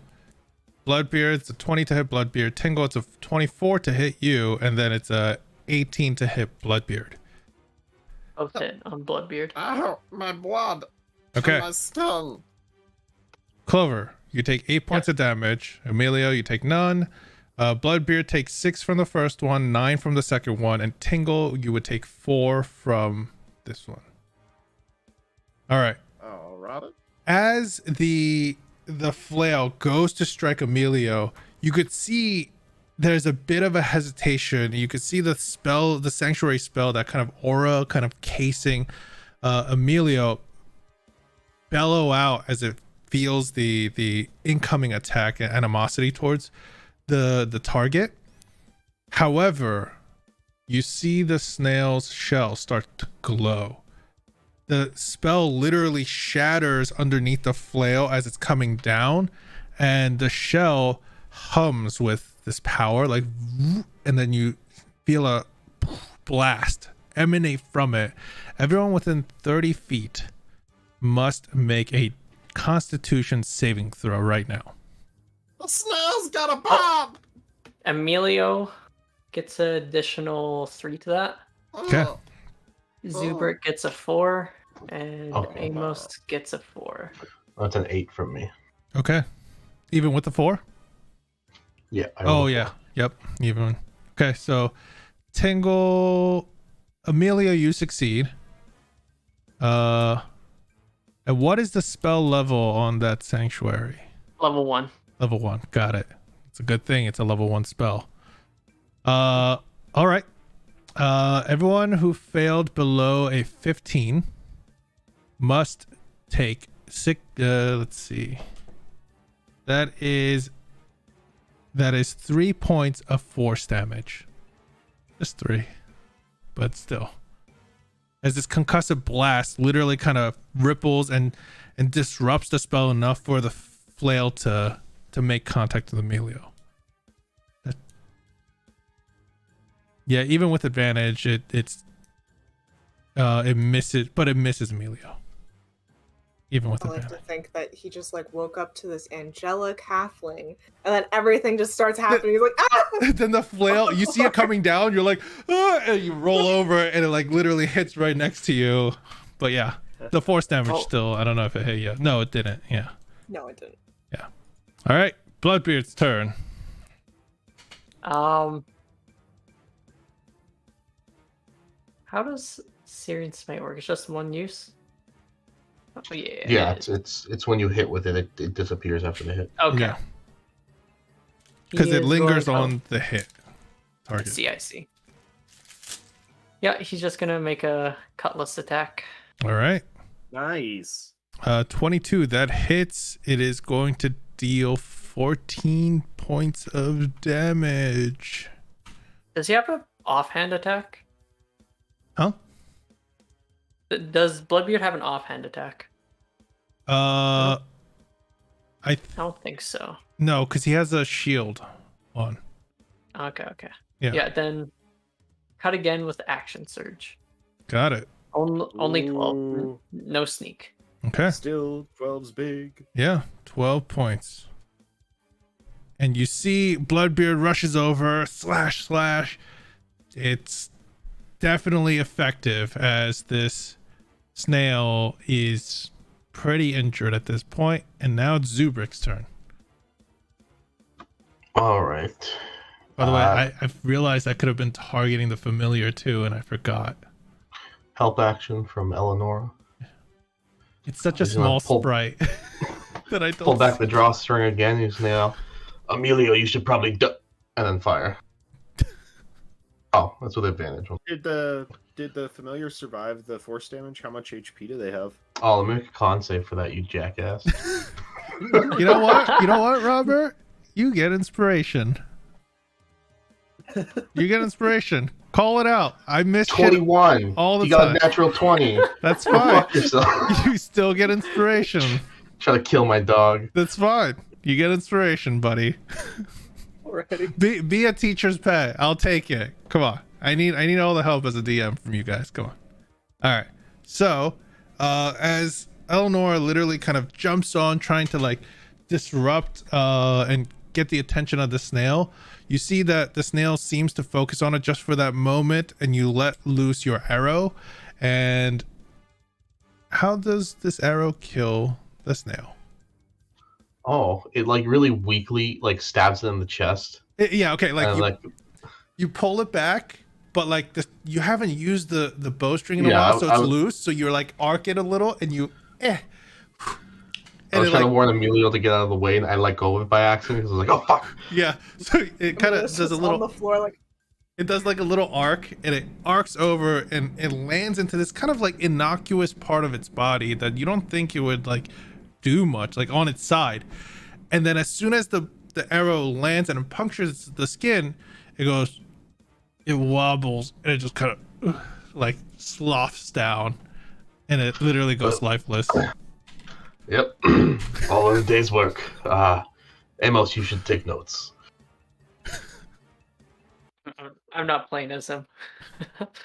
He's like, he looks over at Tingle, is like, your greed almost got us killed, boyo. Oh yeah, but look at all this Chap. stuff. Chap. Tingle walks over to the shell and just starts greedily going over it, trying to find if there's any gems on it that look like they might be in the 100 gold range. The force damage shattered them. The shell. Yeah, not the shell. The shell's intact.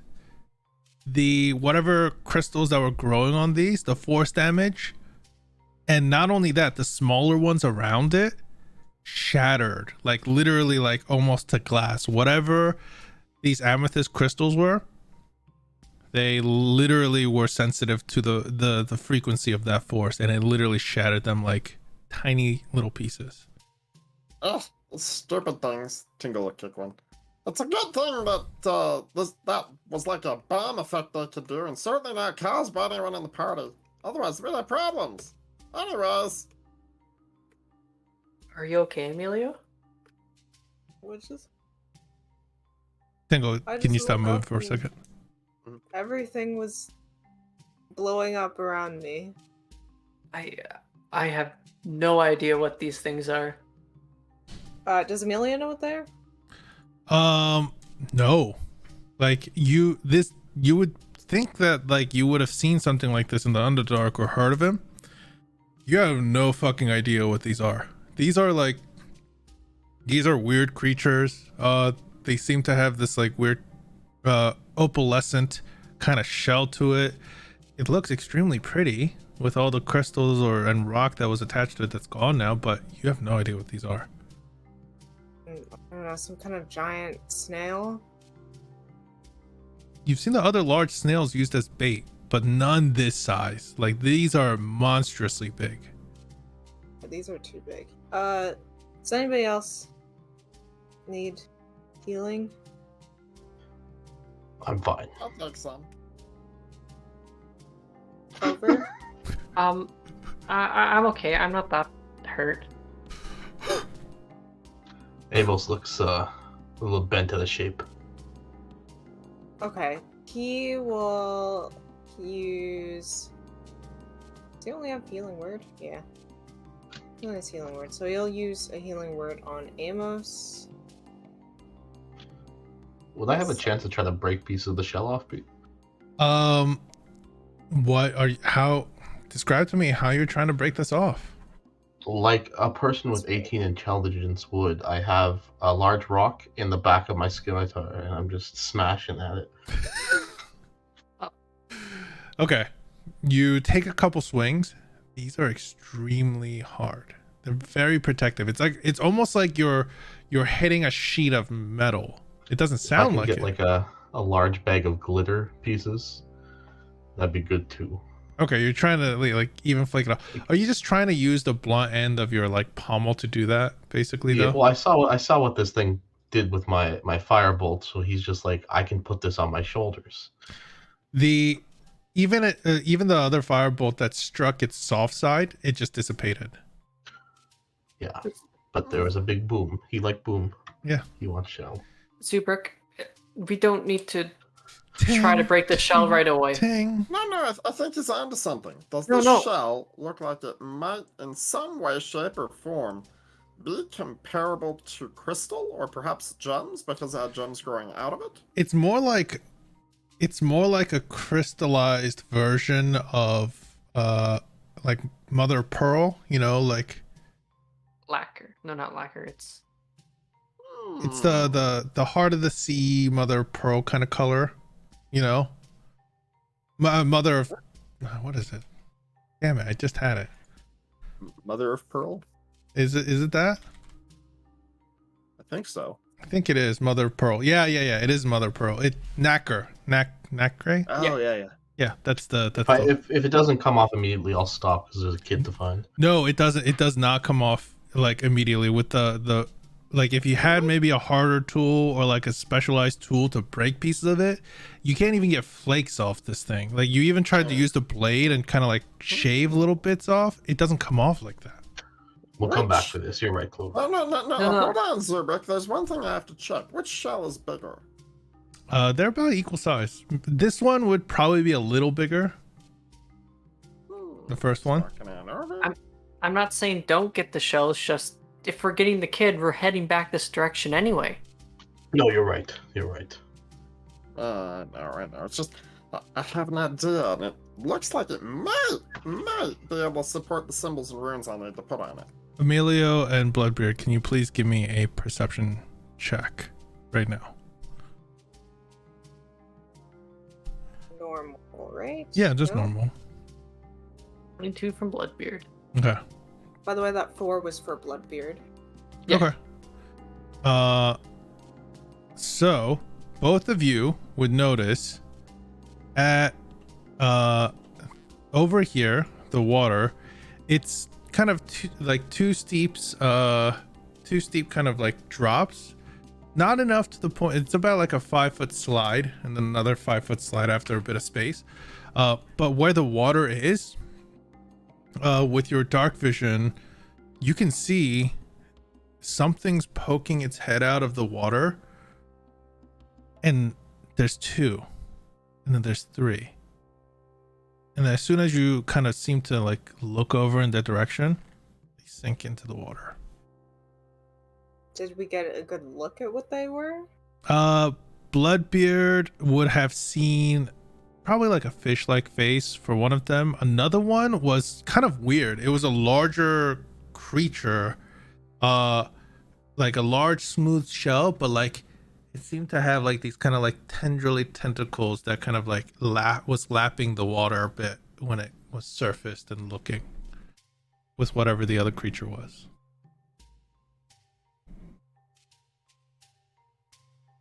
Well, Emilio's That- just gonna be like, That was unsettling. We're being watched. yeah, do we know if the kid's that way? Do we have to go that way? It's kind of in that direction, yes. From what Clover remembers. Does anybody know how to talk to fish people? Fish people? Are we by fish people? I know they're in the water. Oh, I think there was a dead fish person back there, Clover. I stole stuff out of his pockets. Maybe you should give it back. No, Maybe we it's should throw dead. you. Use it as bait.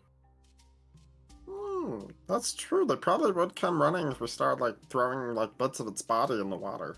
Oh, I meant you, but is there? I like your thinking. That's great initiative. Okay, Zubik, let's go grab some bait. Is there another side to the water, or is it just the pool? Okay, so from what you guys can see right now, this path leads to this water.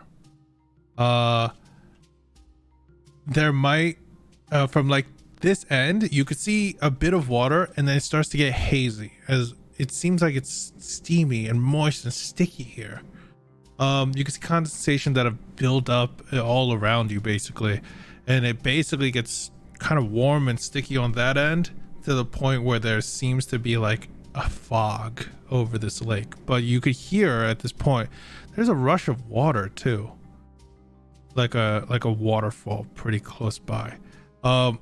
You could see along this large lake before it kind of turns into the fog, there is kind of a small walkable area along the sides of it where there's enough space that you could probably walk along the shoreline comfortably. Some places the rock face, this path kind of goes up and away from the water a little more, but that's before the fog. That's right before the fog kicks in. Even on that end, the steam, I guess, would be the right term. But yeah. The waterfall, did it sound like it was a waterfall that was going down, or is it a waterfall that's coming into that pool? You hear it. You hear it coming in, but you can't see it because of the steam. That's fine. He just wants to make sure it's not like a straight drop. Like a off after funnel, that pool. like a funnel in the middle of the pool. Yeah. I get it. All right. Do you think he went this way? Maybe? I mean, if one of those fish things grabbed him because they want to eat him, that makes sense. There's Well, maybe they don't eat people, like some people here, but maybe we can talk go to them. check. We got a corpse. Tingle's Yeah, gonna don't throw the corpse in there. No. You just I feel said to like check if they're gonna eat people. so Tingle's gonna use that No, broken that's just spear gonna- to see what it ate. It's just gonna anger them. Wait, what was that? Tingle's gonna use the broken spear to try and cut open its belly and see what it ate. The fish person? Mm-hmm. Okay. Give me a medicine check with disadvantage because you're using a spear and not a cutting item. But the tip of the spear to cut, because I don't want to get my hands dirty. Ugh. Anyways, medicine disadvantage. Yeah, Oh yeah. you kind of poke into it and you're like, "Ugh," it's not cutting, so you keep poking at it more, and you're trying to like use your feet because you don't want to touch it, whatever this creature is, and you're just trying to like pry it open. The spear, the little broken bit that you were already using kind of snaps off, and some of its guts and blood kind of splash into your face, and you're like, Ugh. Ugh. And okay, you know the drill. Prestidigitation, little tiny spider bots. Yeah, with, and it starts to, like- wipers climb all over his face, literally like start. sweeping it off. Yep, they start sweeping. Tingle, can we stop the filing bodies? He's away from you. He's shouting this at you guys from afar. Like, you hear some. Well, I didn't get in the stomach, but I got the bowels. Zubrik, how do you deal with them? Normally, he's never this stir crazy. I mean, honestly, it was pretty tame until we met with you and got attacked. And then he started talking about his past. So maybe he's having some sort of breakdown. Hey, Tingle, we were just talking about the snails. Well, that's It could- great. It could be these caves. I don't like it down here. Oh, yeah. I mean, there could be cool stuff down here, though, so who knows? No, it's the mountain. We need to get the hell out of here. Okay. At this point, do you all want to take like a short rest or break? Yes.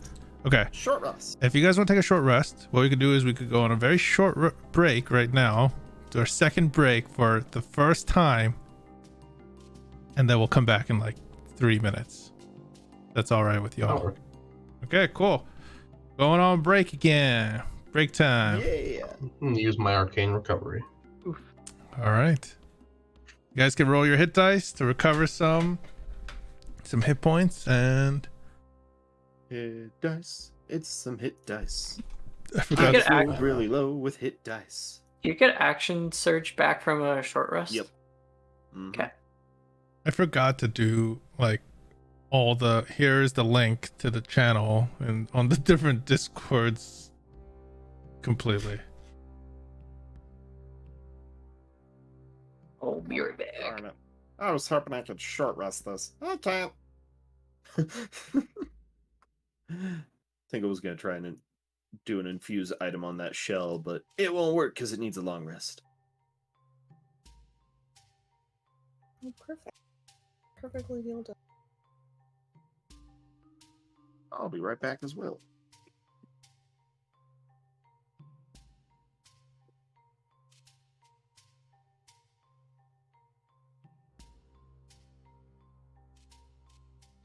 I just finished gluing together this sea giant thing.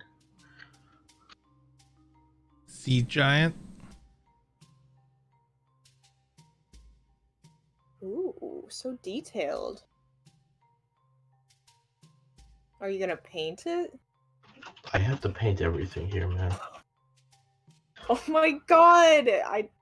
How are you gonna paint all of the minis? When I retire, I'll have enough time.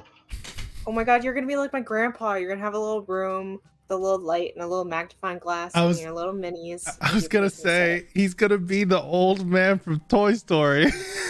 my Toy Story grandpa 2. was also that old man. Where like he has a big ass spectacle and he's like num, num, num. Get the little like point in the paintbrush. Looking at it. Yeah.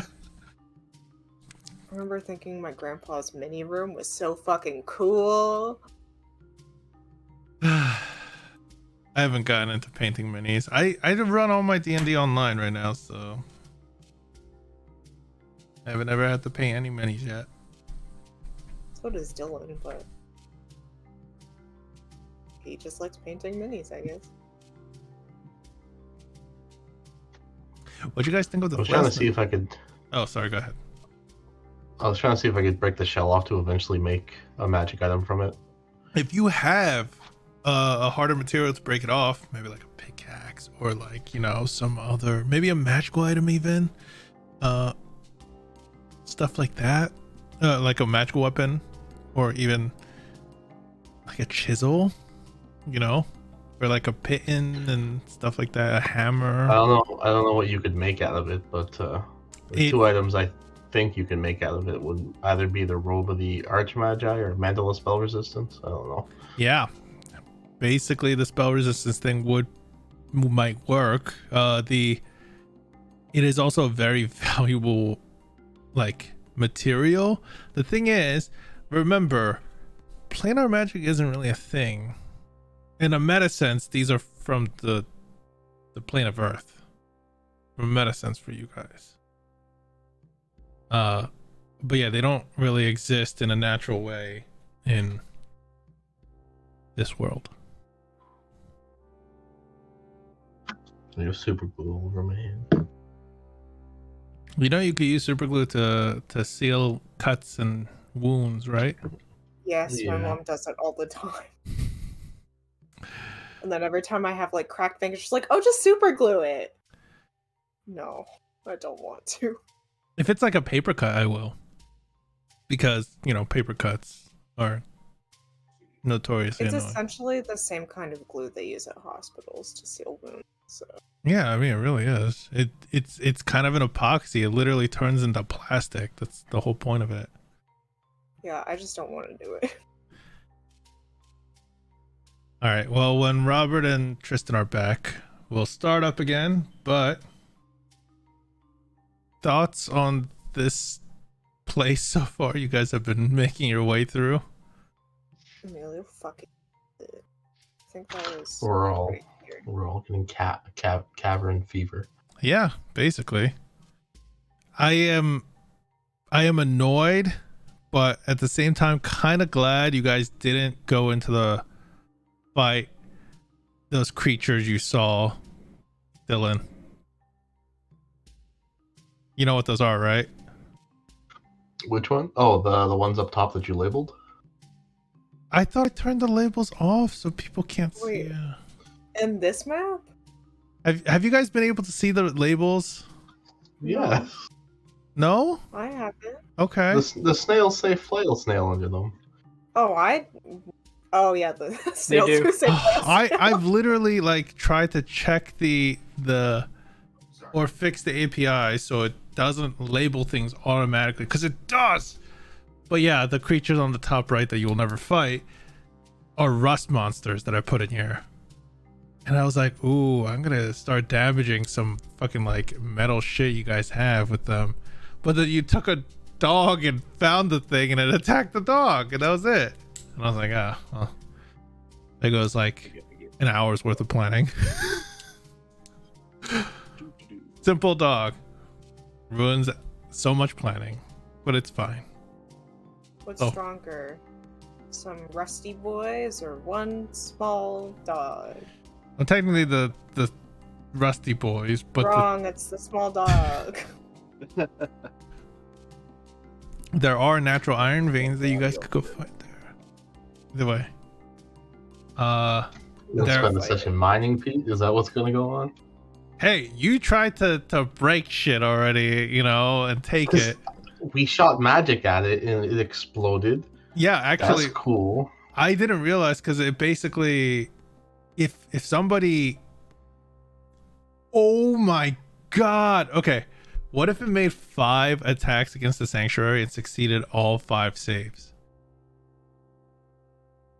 15 constitution saves, 1d6 of force damage each per save. That's pretty cool. If I keep rolling a d6 for each one, though. But yeah. All right. Well, everyone's back, so let's jump right back into it. I think it's working. Nope, it's not. So, you guys have taken a short rest Trying to fix this. in this kind of cavern area over here. No. Oh. Okay. Technical issues. We'll be right back.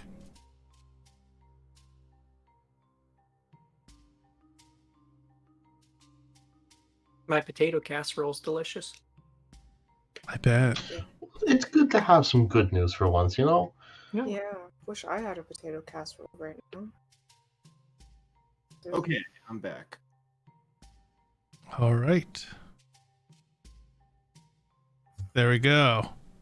So, you guys have just taken a short rest after defeating a few flail snails. And now, what are you all doing? You guys have seen some creepy things in the steaming lake, underground lake that you see. Amelia's just gonna ask Bloodbeard, because he seems to know something about these fish people, since he, like, ominously whispering their name under his breath, if they are, like, people they can talk to. None of the sailors know how to talk to these damn blasted fish. I mean, some people they think they're speak mermaids. Do they speak fish? Do they speak fish language? I have... What do you want from me? I'm a Well, pirate captain. I'm wondering if we should try to talk to these things, because I really don't. Personally, to tell you the truth, I've never run into these fish things. I've heard stories, and they can be dicks. But other than that, nothing. Zubrik, you know how to talk to things, right? Yes, I've developed skills over the course of my life, but I need a lot of time to get the basics of a new language down. You don't have some kind of spell? I mean, the only thing I could do is talk to animals, but I don't think these count as animals. I mean, if they speak any of my languages, why do we always have to speak theirs? They can be fluent. You can try. You speak a lot of languages, don't you? Exactly, yes. Would you like to hear my goblin voice? I really don't. That's fine, I'll save it. I was It's excited. absolutely amazing. His accent is impeccable. Oh, do you speak Goblin now too? I guess you are, because you're a little. No, I just know it's Uberman. really I'm good. sorry. What was that comment towards an entire race of people? He speaks goblin because of what? Because of how he acts? I I'm said sorry. he's a goober man. There's a difference. Oh, I see. Right. Somebody's getting so judgy in this mountain. Sounds like it's you. Should I'm going to slit your throat in your Can we sleep. stop fighting? should we head towards the lake? Okay, I'll be back for you, Mr. Magic Shower. One thing I will say that you guys will find a bit unique and different is the fact that you see almost natural vegetation here. Plant-like matter. Literally, like there are leaves and such over in this direction. And with the walls and things you would have seen during the short rest. Oh. Tingle, you know, it was kind of like a mound when you put your back against it, which you can traverse over onto whatever, there's some opening here, but there seems to be a slight crack in the wall when you looked at it before too. Like not a crack, like a crack up at the top. It almost reaches the ceiling, but it doesn't quite actually reach the ceiling. Guys, I think there might be like a way out over here. Where does it lead? Down, up? Up, like a way out of the caves. Out of the mountain? Chloe, can you- I see sunlight through a crack up there. You see Can you sunlight? cast that spell? You don't see sunlight. I don't see sunlight. I see some kind of light. But now I'm even more interested It's there's light and it's not sunlight. It's not a light. I said literally a sorry. crack, like a space between Oh. the end of like the mound of rock and some vegetation and the ceiling, so it doesn't fully okay. close in. There's a bit of space. Oh, You Tingle, got me so peek upset. inside. Okay. When you're gonna climb up, like scrabble up this wall. Yeah, thus I gotta put my fancy movement armor to use.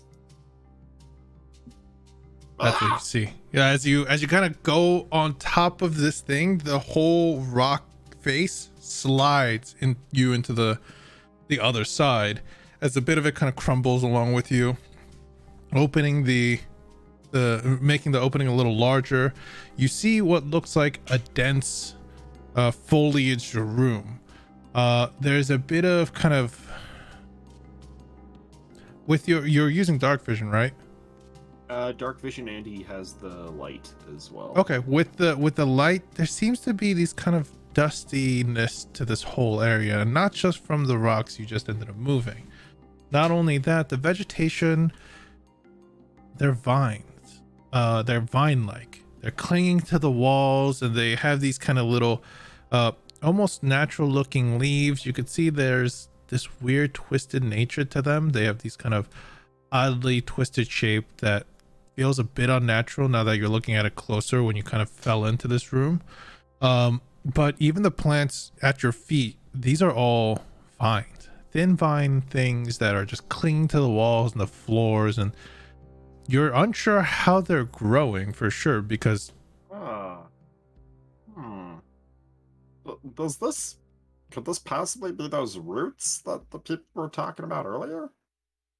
by the way, you guys would have heard Tingle kind of like making sounds and falling slightly and such. It's all up to you on what you want to do. Rocks falling. Yeah, you guys heard like some rocks falling and shit. It's all up to you on what you want to do. Did you find a way out? Well, I might have found like something interesting. There's a bunch of like vines over here. I don't know what else is in here. Sorry, you can't move in, like to it by yourself, but you can move out. If you want to move out, you can, but you have to let me know because it's. Oh, alriady. Let's not touch things that we don't know anything about. No, okay? I'm not gonna touch. I'm just gonna look around. Amelia kind of gives Clover a look and is like, maybe we should just let her touch them. It's mean though. Give me an investigation check. Okay. Investigation. Do. Okay. You're investigating the immediate area as you kind of move some of the foliage around. When you look closely, there's a body, an old skeletal body with what looks like a golden helmet right here, right in front of you, like covered by the vines. The helmet is gold. You could see that whatever breastplate that they're wearing and that they have on is gold, also like golden. It's tarnished a bit with like, it's covered in some of this kind of dust and stuff in the air, but yeah. And not only that. Zubrick! Go ahead, sorry. Oh no, I was just calling Zubrick's name because I'm seeing some good stuff that I'm seeing while you're talking about it. Yeah, he's just going through some hard times. I think it's really the underground that's bringing out the work. Yeah? Zubrick, there's gold in here! Is he delusional? Yeah, probably. Let me just go help him out. He tends to get into these moods. Okay. When you go, wait, stop. When you get over here, you kind of climb up this kind of steep rocky hill, and when you get over to the end, you kind of slide down with your feet along some of the smaller rocks on the other side, and when you land over there, you do Tingle points, and literally like 5-10 feet away in this vegetative room there is a skeletal remain that seems to have gold, like a gold ornate helmet, gold breastplate that seems to have some embroidering on it, but other, it's all covered and old. Okay. Go fetch that for me. Okay.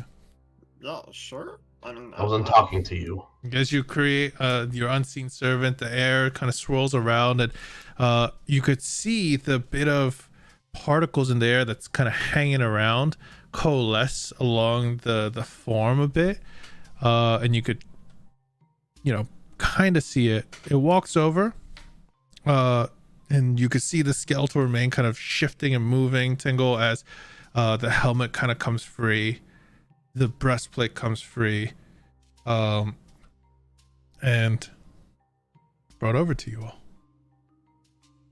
Oh, alrighty. There's actual gold up here, guys. He wasn't delusional. What? Zubrick's lost it too. What are we gonna do down here? I don't Hey, know. if there's gold, there's actual gold though. Don't feed into There's them. gold up in these here hills. You'll be sharing them gold, right?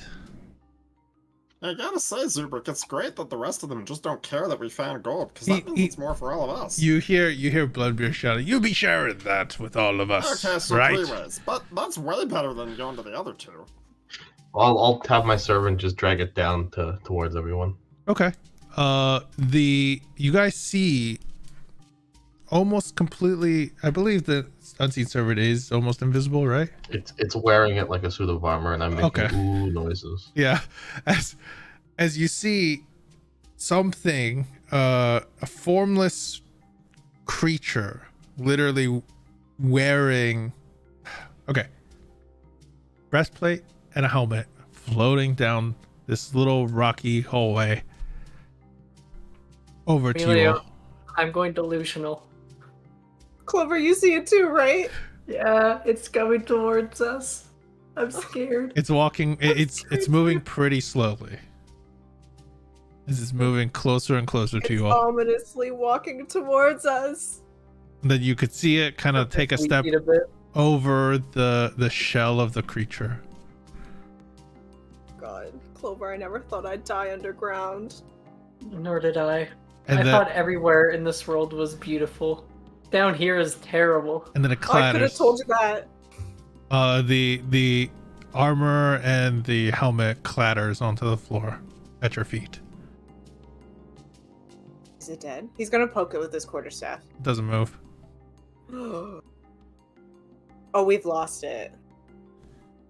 We're definitely going crazy. Bloodbeard like goes over to it, kind of nudges it with his feet, and then picks it up with the end of his like blade, the helmet, tosses it, he catches it, and he's like, I think this is real gold. You're just touching cursed gold over there. Like he kind of like pokes it with his finger. Definitely real gold. But You get cursed by this. I'm not helping you. when the three of you are doing this, what are the rest of you doing, Zubrick and Tingle? We probably should have checked if that was magical first. Yeah, probably, but we're not dead, so it worked out great. We'll use this to our advantage. We'll get one of them on our side, probably Amos. Oh, Zubrick. What's your passive perception? Is it 10? Okay. This one's actually pretty clearly visible compared to the other one. At the angle you're at, you could kind of see another body all the way at the end of the other side of the room. Does it have anything on it? It doesn't seem to have much of a like metals on it.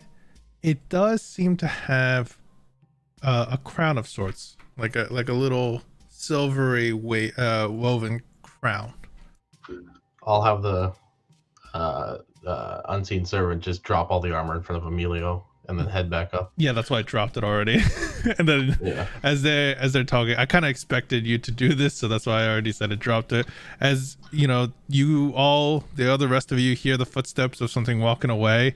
Eventually your unseen servant passes you, Zubrick, and makes its way down the hall, down the room, and start reaching for the crown. Ooh.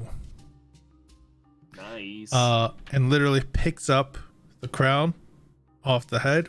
When it does, the skull's attached to it for a second, then it falls off, like out of the crown, clatters onto its own body, making kind of a loud noise. When that happens, this happens.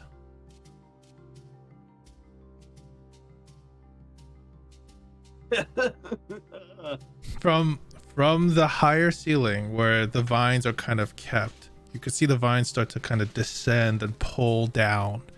And you didn't notice because of some of the vegetation, but connected to these vines are these large, and I mean quite large, like round balloon-like things. They seem to have these like vines that are clinging and wrapping around them. And they seem to have a singular eye at the center, which is kind of dimmed and seems a bit hazy, as it's not really looking at anything specific. Not at you guys, at least. More at your unseen servant. And then it tries to... Ooh, interesting. How much does your unseen servant have? How much HP does your unseen servant have? 1 HP, 10 AC. Well, I rolled a 12. As one of these things literally just kind of wait. Yeah, and there's no like immunities or anything to it. Okay. So as one of these things kind of descends down, you see you kind of know where your unseen servant is, right? You can visualize him a bit more, Zubrick.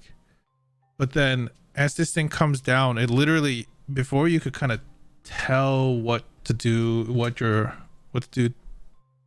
unseen servant to do, it literally comes down and kind of bumps against, with its floaty body, literally bumps against this, your servant, and your servant dissipates,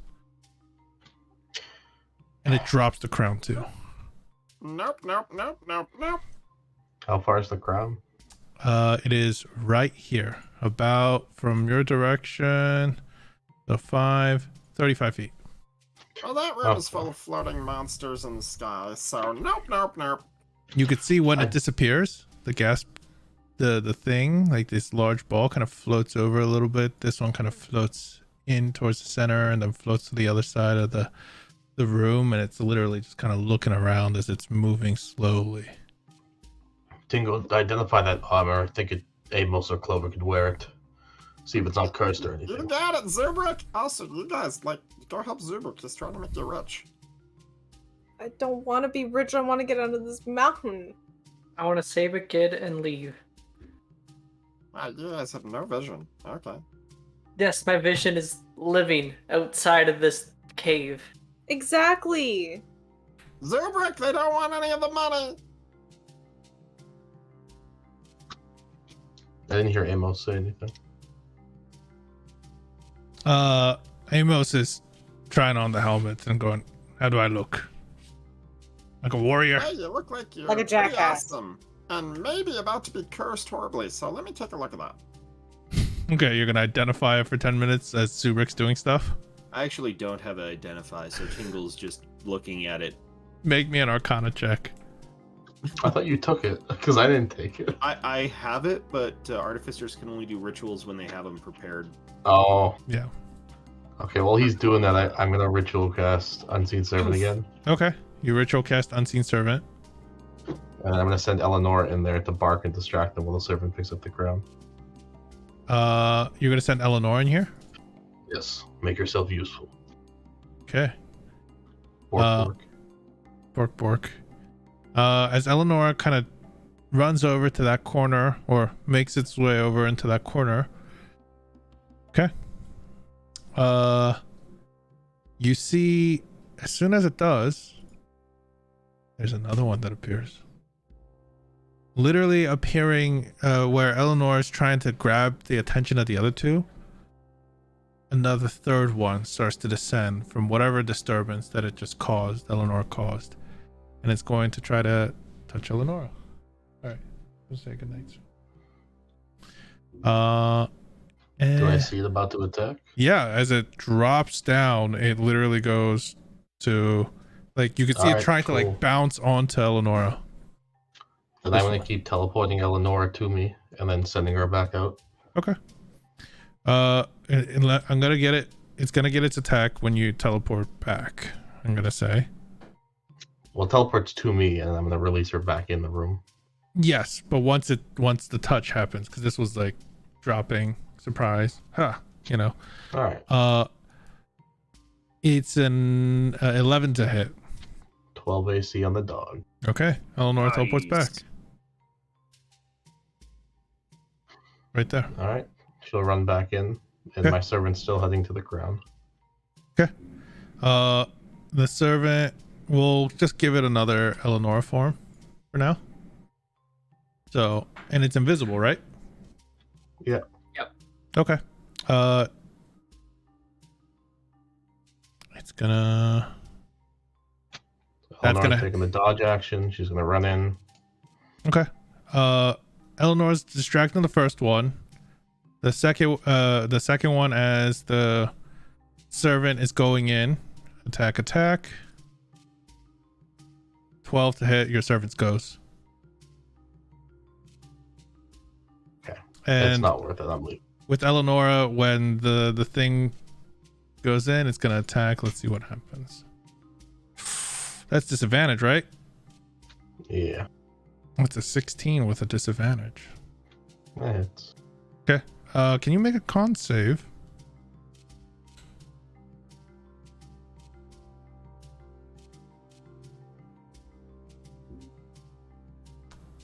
Ooh.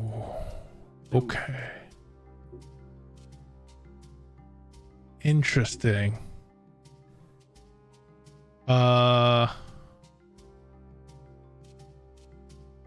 Okay, I'm gonna.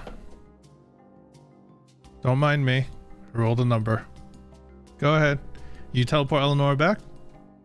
Yeah. Okay. Oh, Eleanor's with were you. you not able to get it, Zubrick? No, those weird gas things keep touching it.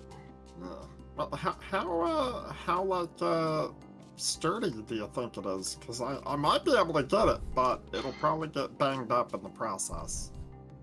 I just had an idea. Eleonora, take the disengage action, dash in 80 feet, come back. Pick it up. I just imagine Zubrick pulling out a little rule book and going, "Wait a minute." Okay. So Eleanor's gonna rush in and grab it and come back. Yeah, I'll stuff it in my bag. Okay. Interesting. You grab a small spindly crown, almost like wires that Eleanor grabs it at least, almost like wires that seem to crisscross and braid to make this nice little crown. On the ends, there are 2 gems that seem to be held right around where, above the eyes should go. But that's about it. All right. I'll pet Halnora's head. Okay. By the way, Halnora would have taken a point of damage before. Okay. I'll Poison mark damage. that down. That was from when you made the con save. Yep, nothing else in there. Just 2 corpses and a bunch of creatures stuck to the wall. Alrighty. Well, I wasn't able to discern too much about the armor because, like, my equipment really wasn't ready for it today. But I mean, it makes Bloodbeard look snazzy, and his head hasn't like melted off. So You guys let him He's put armor on that we clear. found in the cave. That was on a dead body. You let him put it on. I mean, yeah, it looked like normal gold helmet. if it worked, then we know it's okay. At least, sort of. It doesn't really then we had fit all- my style, but I mean, it'd probably sell for a pretty penny. Where to now? I have no idea. I wasn't tracking the kid. I was talking to the people who are leading this church. Yeah, I thought we were gonna go to the fish. We can. Who's are we gonna send someone? Or are we all gonna go up and intimidate them? I wasn't thinking intimidate. We could ask them if they saw a kid that came through here. I just meant our physical presence. There's like 6 of us here. We're probably gonna Well, intimidate them. That's why I think that maybe just one of us should go. Well, I'm glad you volunteered, Emilio. I have your No. back 100%. No, Oh yeah, that's a good idea. no. After all, you are so empathetic. We're not gonna send Clover because Clover's gonna go, "Oh yeah, I'll hop in the water with you to save your family," and then he'll drown. I But I mean, if feel they like- need help, I would. No. I feel like Clover might be okay. Maybe somebody and Clover goes because I feel like Clover would be like such a calming presence for them. Fine. And Clover maybe will be our somebody safety. who's very good at languages. I see what you're doing, and I'm very flattered. Sure. Somebody who is very handsome and good at languages. That's too far. Clover, you're gonna be there to pull me out if they try to drown me. Okay. Don't try to steal stuff from dead bodies anymore. What dead bodies have I stolen things from? You literally just said the gold armor is from a dead body. I didn't steal it. That's. Okay. But Okay. by association, you're part of my group. You helped steal it, so don't incriminate yourself. Also, I there's would- no name tag on the armor. Let me Yeah, know you if what? Yes. The conversation's going nowhere. let me know Can't if steal something that's not owned. let me know if Eleonora ever unsummon Eleonora. Okay. Okay. I'm keeping her with us just to help out tracking and stuff right now. Yeah, of course. Okay, so I'm gonna actually move you off the battle map for now and let you guys just role play it out. So, Zubrick, you make your way over to the end of the twisting halls. These rocky walls kind of end, and you see the steamy, foggy lake before you. The sound of the rushing waterfall in the distance, probably hundreds of feet away. And this must be a massive lake. This is a huge cavern you've just stepped into. But when you get closer, and you're only getting, let me know how close to the edge you're gonna get. You can see that there's like kind of like a 5-foot slide, a bit of like a 5 to 6 feet space, and another 5-foot slide, like angled slide that kind of leads into the water. I'll get like 10 feet away or something like that. From the first slide or from like the edge From of the second. From the second. I'll, Okay. you know, I'll stand on the edge of the second one. Okay. Yeah. So you get to the outermost kind of slide, and you're standing at the edge. So you're about like 10 feet, right? Yeah, Yeah. and I'll dancing lights so 5 Clover can see better. 5-10 feet. Okay. So as you all see Zubrik kind of walk over to the edge, Zubrik, you could see the ripples. The ripples in the water are very calm. Like, you know, the waterfall is far enough that it's not rippling this far out. You could just hear it. Is that them, Zubrik? Probably. After a Hello. while, you're just standing there waiting. There is a what's called a head that kind of breaks the surface just a bit, and you could see these fish-like eyes looking at you from center. Hello. Usually common. You see the head kind of pop up a little more, and you hear like gurgling sounds, like I'll try to talk to it in Primordial or Gnomish, see if it answers back. nothing. Right. You see like a little spear, like a trident like spear poke up out of the water a bit. His hand on it. Can I attempt like a rudimentary sign language? You could trying to communicate with body language, basically. That's what you're trying to do. Give me. I was gonna say I was gonna do the exact same thing, but if we both do it at the same time, the guy's gonna get so confused. Are you guys just doing like Squidward interpretive dance? Clover, Yes. are you making your way over here with him? I've been there. Okay, so you walked up with. Okay. Yes. Clover, you are a little more perceptive than he is, right? 13. Yeah. Just underneath the water, pretty close to the edge, the water, there is something larger, literally looming. It has these massive claws that you could see even through this kind of darkened state. With the light that, you know, Zubrik has brought out, you could actually see the illumination of these large claws and some massive figure underneath the water. As Zubrik is trying to do his sign language, is that your friend? Does he have a name? Hello. You must observe. Okay, so that it says you must observe them for about a day and all that. I will still. Yeah, I was gonna ask, have I ever met like an aquatic race before? Probably not, because even your parents and such, most of them traveled the mainland. That was like the story, right? They didn't do a lot of seafaring travel because it was, you know. Then I'll try whatever expressions or Okay, like words or gestures I've ever. Yeah, things you've learned, trying to make simple, you know, like sign language. Well, are you literally doing that? I was gonna say, can you show me some of the signing that you're doing? If the regular sign language of like I'm trying to sign, we're looking for a little person. Okay, so you're doing like, you know, and then like tiny, and you point over to Clover and like. Yeah, and if that doesn't work, I just try everything I know. Okay, give me a. Give me. I'll say give me a persuasion check. Flat, because you have the adept linguist and such, and okay, 10. You see for a bit this fishy individual kind of like look back. Head bobs down under the water for a moment, and then okay, you're lucky. And then you see 2 nets cast from the under the water, literally targeting you and Clover from afar. Is that a gift? The net lands at your feet, just missing you, and it gets dragged into the water, pulled into the water.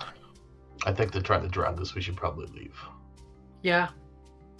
When this nice down here. When this happens, you could see that the smaller Kuotoa, they're not showing their face, but the ones at the surface are these large crustaceans. They have these kind of little tendrily kind of things around their mouth parts that are just kind of like that thing's just, its head is above the water and one of its claws is just kind of come up and it's like resting along the rocky edge of this large lake right now and just staring at you as you back up.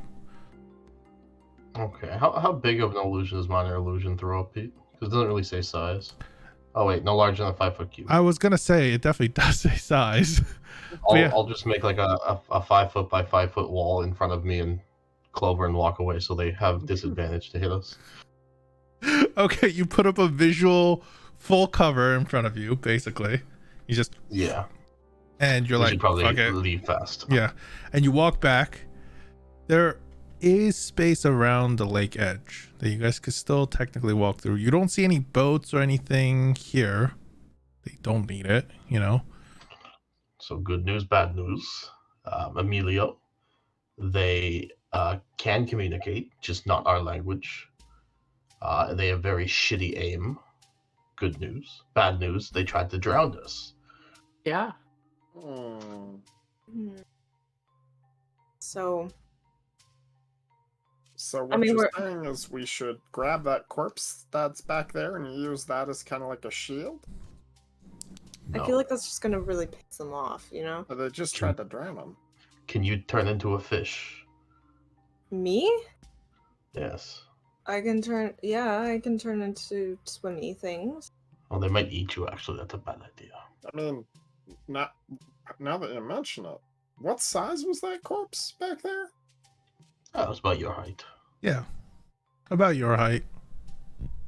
I mean, I could just walk past.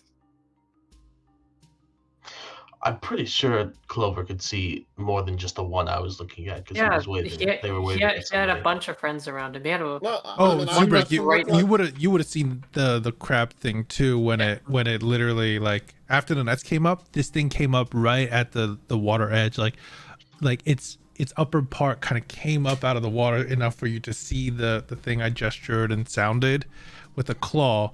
But then as soon as like there was a bit of, you know, you as you're putting up the illusion, it started to kind of get pulled. It pulls back into the water.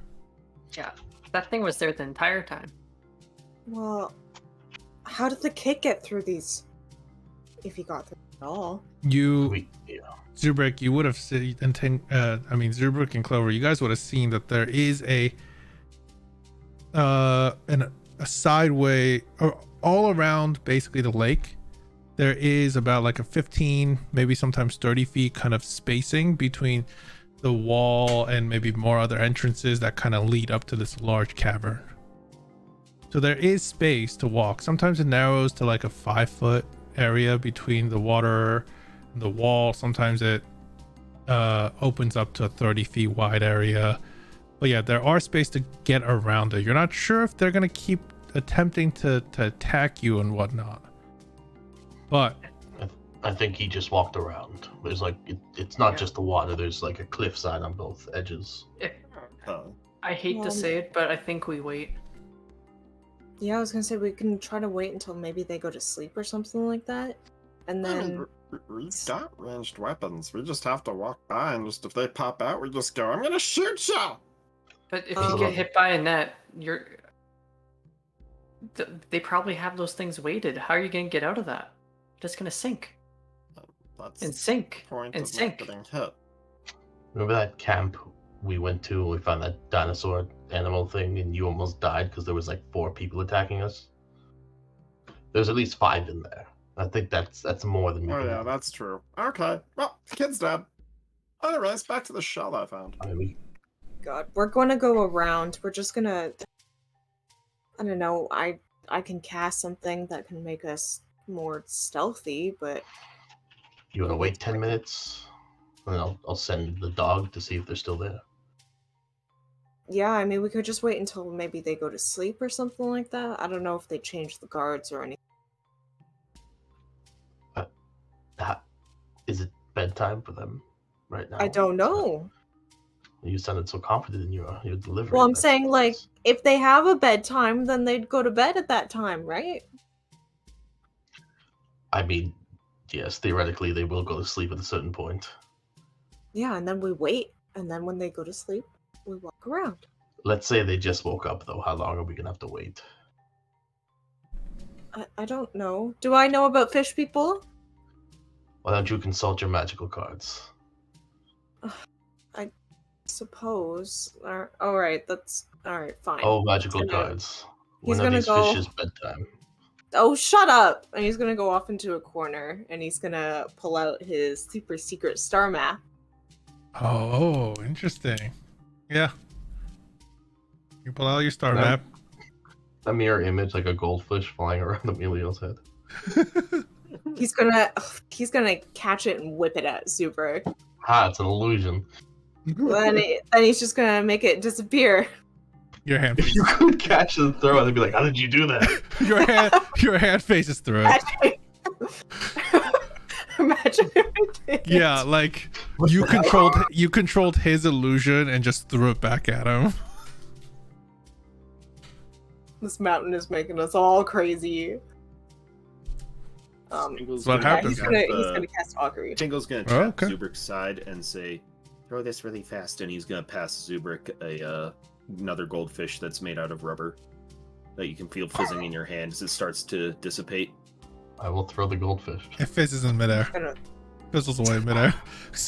I'm gonna go check out what Emilio's doing. Okay, as Amelia, you start to cast augury. You hear footsteps behind you. What are you asking? He's first of all covering up his star map. Okay. And he's gonna be like, "Do you mind I just wanted to see what you were doing. You squatted down. I thought you were peeing. if I was peeing? Why would you come over here to see it? Safety in numbers.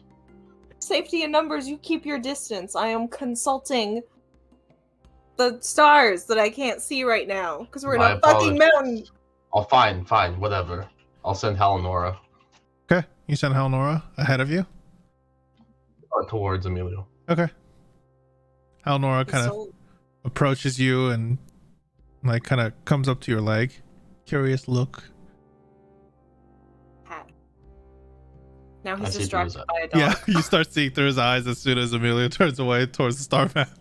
Okay, then he's clutching like little square pieces of paper Yes, to his chest. You're not you don't see sure. what's on it. You're not sure that he's looking through Amelia. Yeah, Yeah. He's still petting the dog, Yeah, but yeah. he Yeah, you He's you still, have like, you holding them to his chest. you have it seems like Emilio has a bunch of these like square pieces of Little paper square pieces of paper. that are like taped together in specific ways and such. No, they're just they're all individual. They're all individual. Yeah, it's like a little packet of them then. Yeah. Right? Okay, yeah. He's got them clutched to his chest, and now he's petting the dog. Mm-hmm. He's gonna be like, "You're such a good little girl. I can't believe your master is such a meanie." It's Halenora happily just like enjoys yeah. it's just happily panting and just kind of Oh, patiently so looking at cute. you. Tail All right, wags now a go bit. back. Go back to your master now. I have things to attend to. Kind of puts his head along like on top of your feet.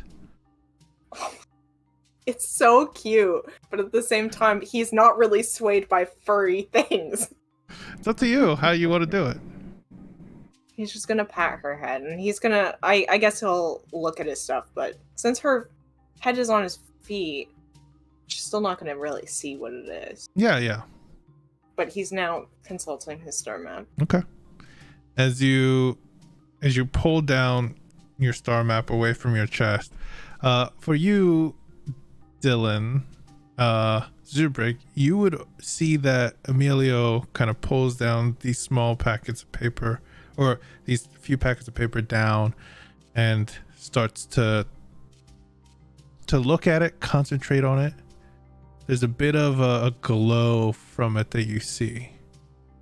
That you could see a shine off Emilio's face. You would also see a shine off his bed. Yeah. Well, no, he too. wouldn't, because he's looking through. He's only looking through. That's true. How Well, then long? everybody else would. Everyone else would kind of see the glowy on the back.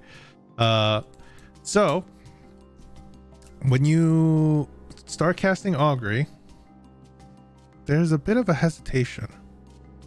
You start focusing and you know you have to feel that connection first, but it's harder and harder. It's annoying to be down this far underground. Even though you are a drow, you don't like it this far. You focus in trying to find the connection, the hum of things that you know is out there. And then you feel it. Your spell connects. You ask the questions. What is the question you're asking?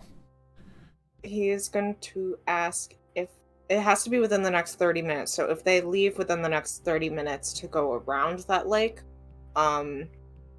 will it, I guess, be a wise decision? Like, will they be heavily attacked? Would anybody get dragged down? I'm going to tell you this because you've already cast this spell plenty of times before. The more you're specific about the question, because a lot of the times it is literally like up to chance. So it's like unsure. All right, then he'll word it like, if they leave within the next 3 minutes to go around, could they feasibly sneak around without being noticed? Yes. Okay. Then he's gonna put his little star map pieces of paper back in his pouch. I don't know. I'm guessing he has a pouch on him. Yeah, like you have a place where you can put it away safely, you know. Yeah. He pats Kalanora on her head, and then he goes back to the others. Okay. All of you, unless Clover, Tingle, and Bloodbeard were doing something else. Were you doing something else? Okay.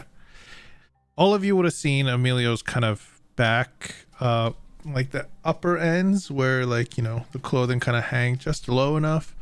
There's a bit of a glow there that you see. A faint glow even through some of the clothing. And a bit of light that shines in front of Emilio.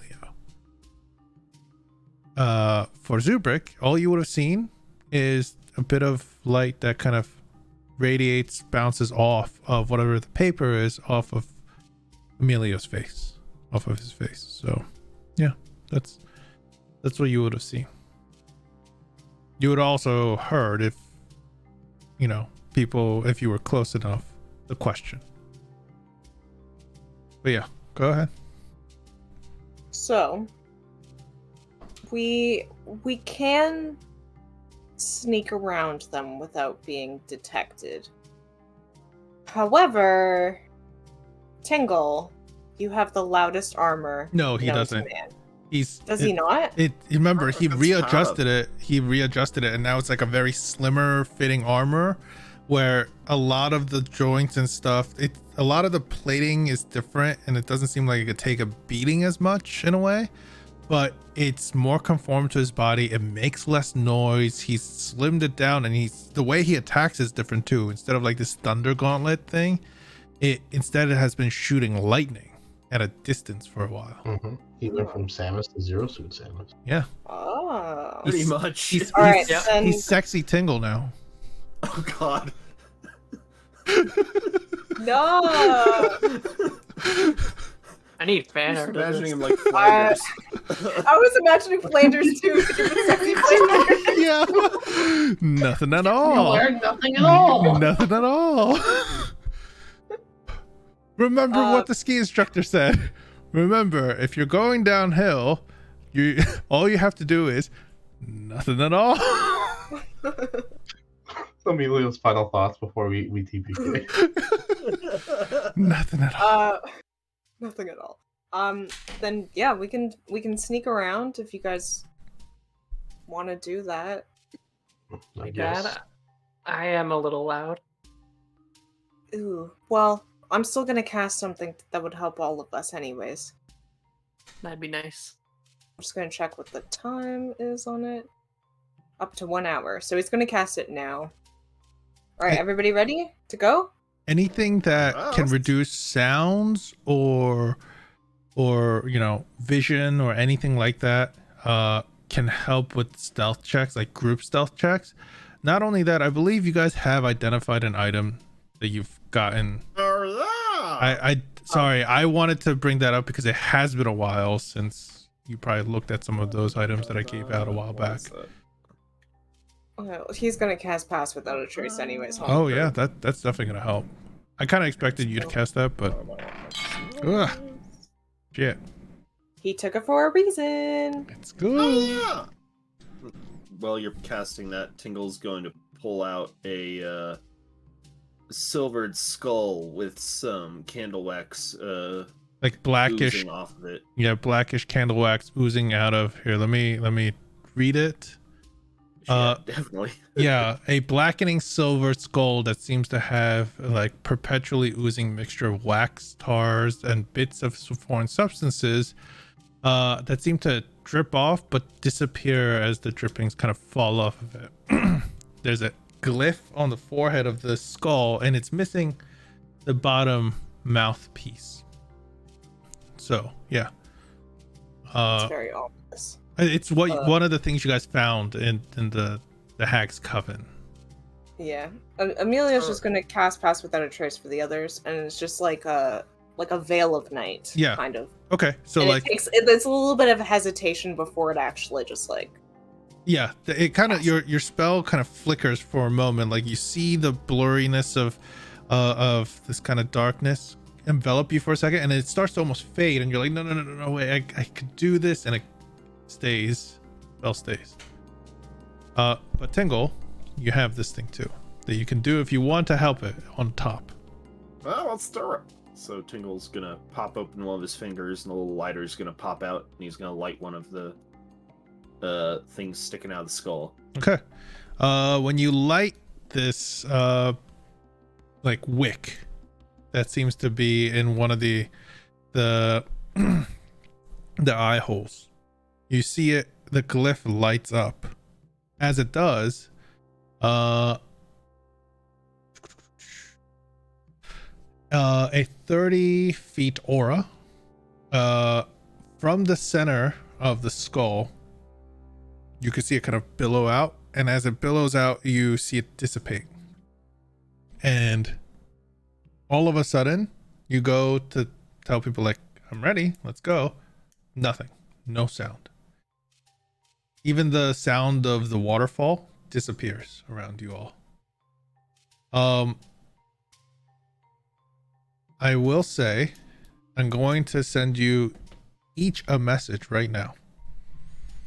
And I know it's going to take a little bit of time, but I'm only going to do it for the first time. Good.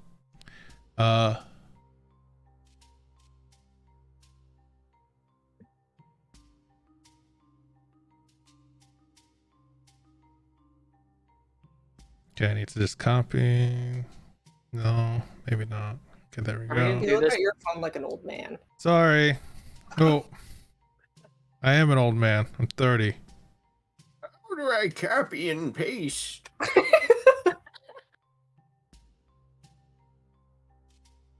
Are we planning to do this without any light? I was gonna do something for you if that's the case. Okay. That will also help if you want to do that.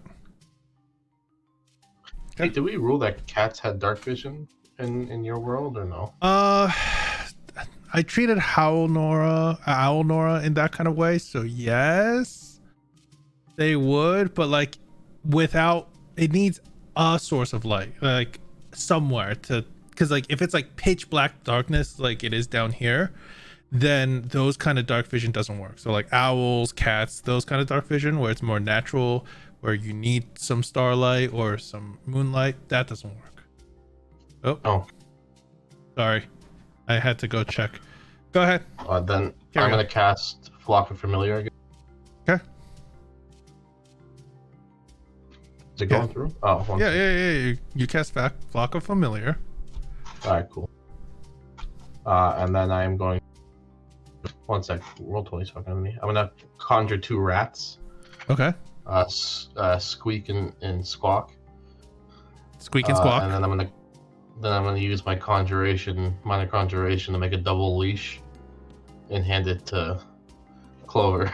Okay. They're seeing eye rats. So you see that literally Zubrik, before the lights go out, Zubrik summons these two rats, ties up a little leash to their bodies, and hands you the other end of the rope. I say something, but no one can hear me. Yeah, the lights go out.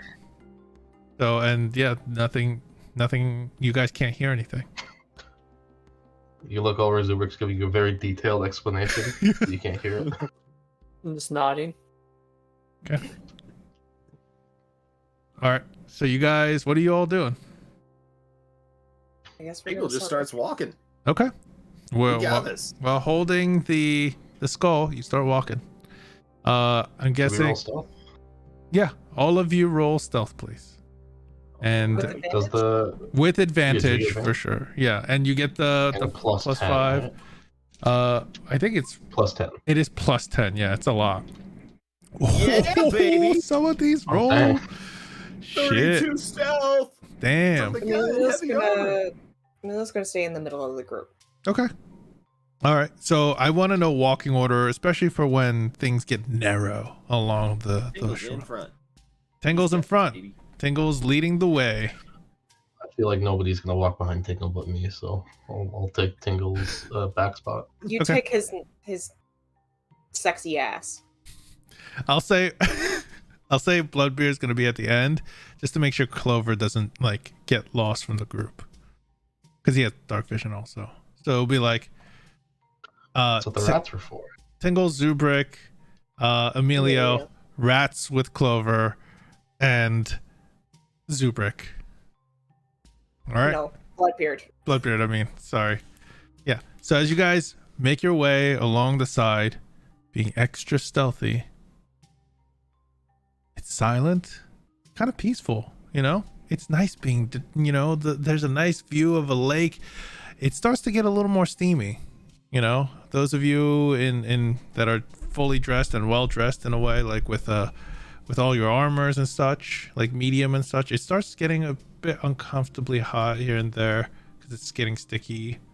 But yeah, and eventually you guys get to the end of this side of the lake where you could see the fog is getting more and more dense, or the steam. Not only that, those of you who can see Tingle's ass, it's getting steamy. You guys have seen other kind of entryways from that also are connecting to this large cavern, but you know that the kid was probably further along this side. So you keep, do you keep walking into the steam? I guess so, right? Yeah. It's up to you all. Got this. Does Halonora smell anything? Yeah, Halonora, I'll roll perception right now. Yeah, Halonora would actually no. Halonora is within the range of you guys, right? Like right in front of you, leading the way. She's with me. Halonora smells nothing. Okay.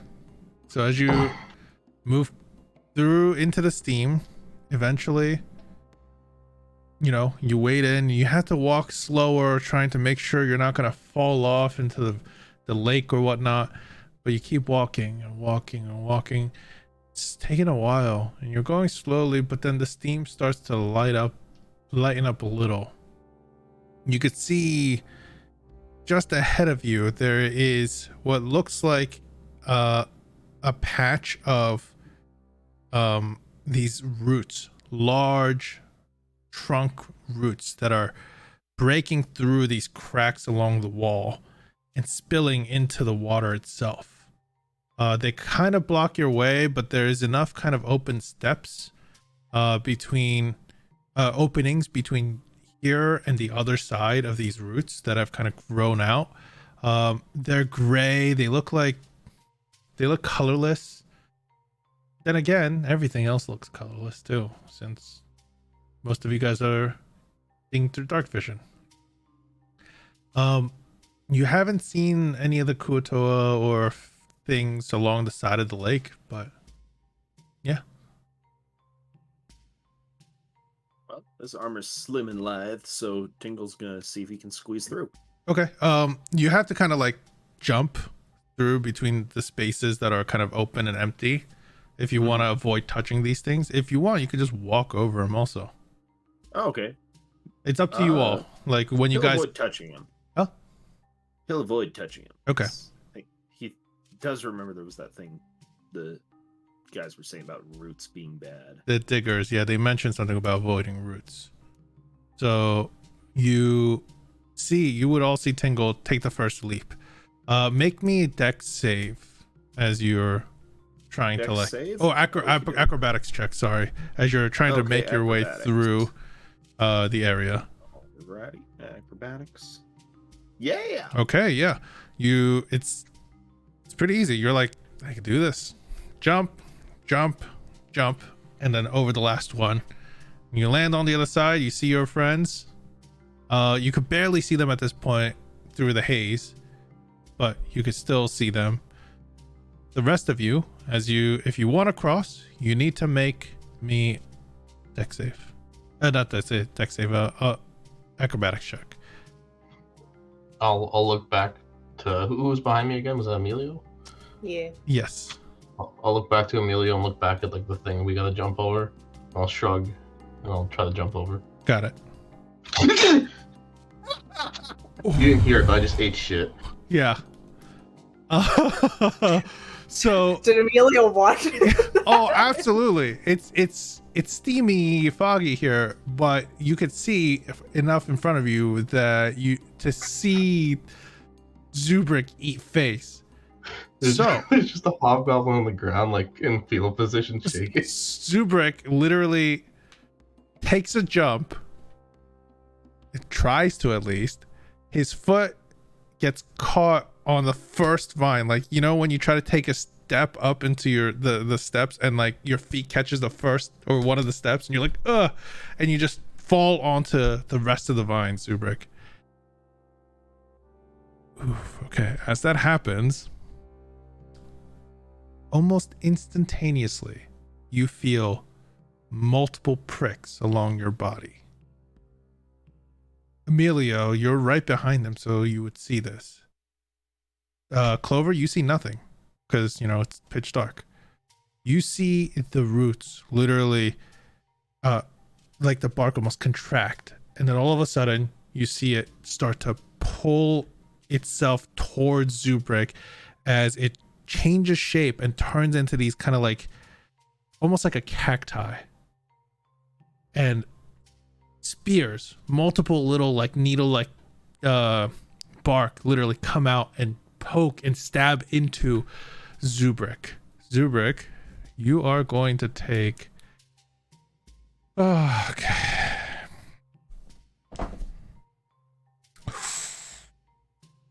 You're gonna take 16 points of piercing damage. Oof.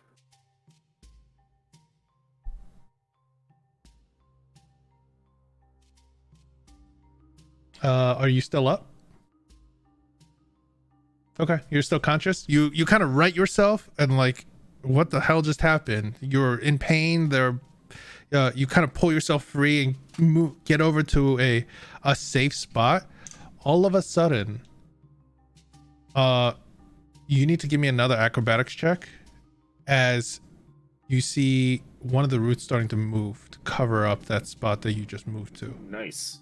You see this, you're like, oh shit, this thing's coming after me now.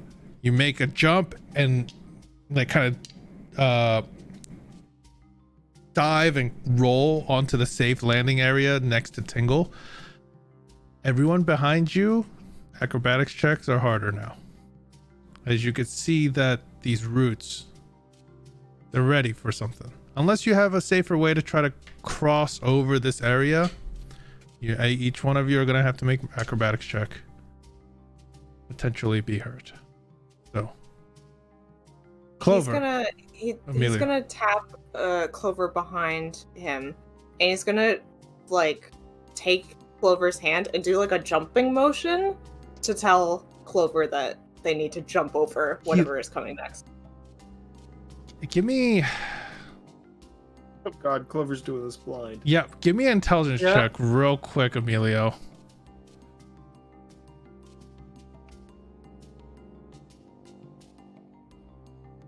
That was not supposed to be at advantage, but it doesn't matter. Okay. I'm gonna just leave it up to you then at this point. If you recognize anything and might want to bring up anything, but go ahead, do your thing. Tingle's gonna. He'll do like the vines. Yeah, He tries to mimic vines, yeah, you're like, and he's gonna be like. He draws a Z. yeah, like it's literally Clover has their hand out, and you're like, doing something like this. Yeah, it's you're, super eating shit. yeah, it makes Clover, you make of that what you fucking will. Emilio's touching your hand, like there's these kind of movements going on and little like poking things, like who knows. All right, Emilio, what do you do? Clover has a big smile. Clover looks like they understand. Yeah. I hope to God they do. If only I'd taken jump today. He can't really do anything other than just Go for it. take a good running jump. He's gonna try to take a running jump. Then go for it. What was that, acrobatics? Yes, acrobatics. Okay. You jump, you take your second jump, and then all of a sudden, one of the roots literally just kind of like comes off the ground and tries to slam into your body. And as it does, because it did hit, you're gonna take 11 points of piercing damage as, again, these bark kind of almost change their shape from what looking like normal bark to these needle-like things that pierce you.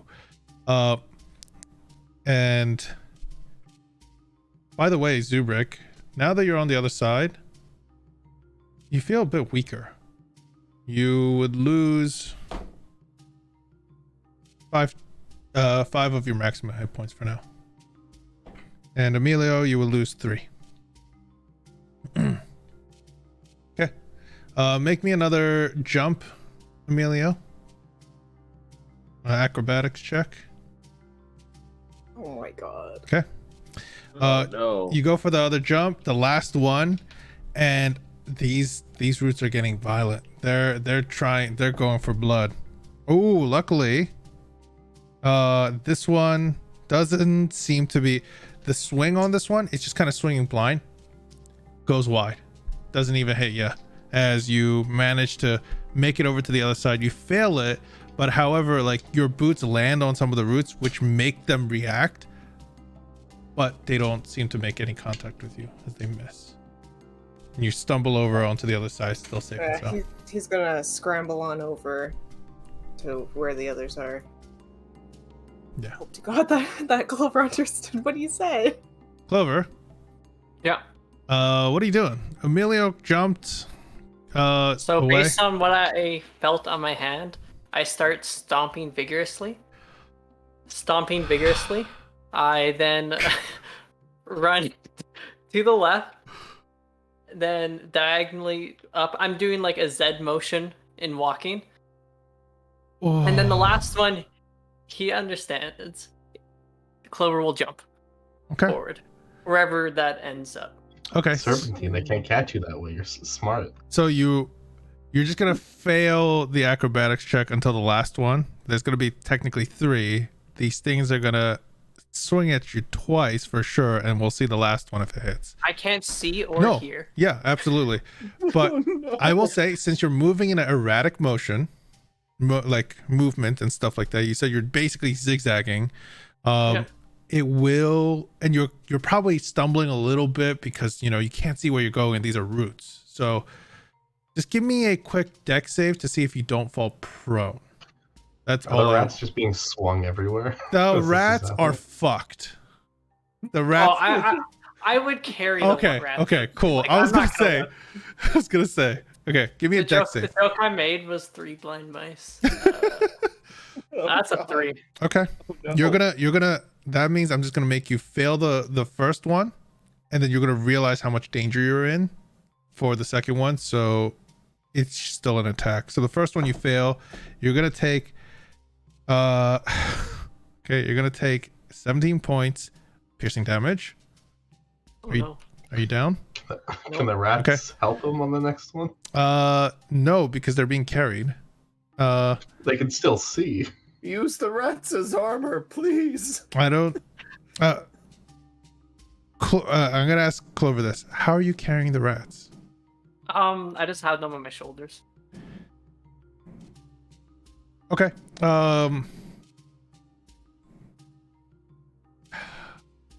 How would the rats help them, Zubrik? They're not rats. They're fey creatures I or know. fiends. So I'm expecting if they see a vine coming from the left side, the rat on the left side is to start smacking his face Got to it. the other side. Got it. Okay. By the way, Clover, you would lose 5 points of maximum hit points right now. Okay. The second swing, which you automatically fail, the rats are trying to help. That's a 4. So it misses. As you feel the slaps, you're like, which way do I move? Doesn't matter. You just duck and you keep going. It goes, you feel something swing over your head. The last one, you say you were going to jump. Make an acrobatics check. Disadvantage. Because you can't see where you're trying to jump. Let's go. Oh, that's a 3. Okay. And that is a... By the way, the swings, these are if they roll over 10, not using your AC. Because if they get close enough to you, it's just going to do damage. Rolled a 9.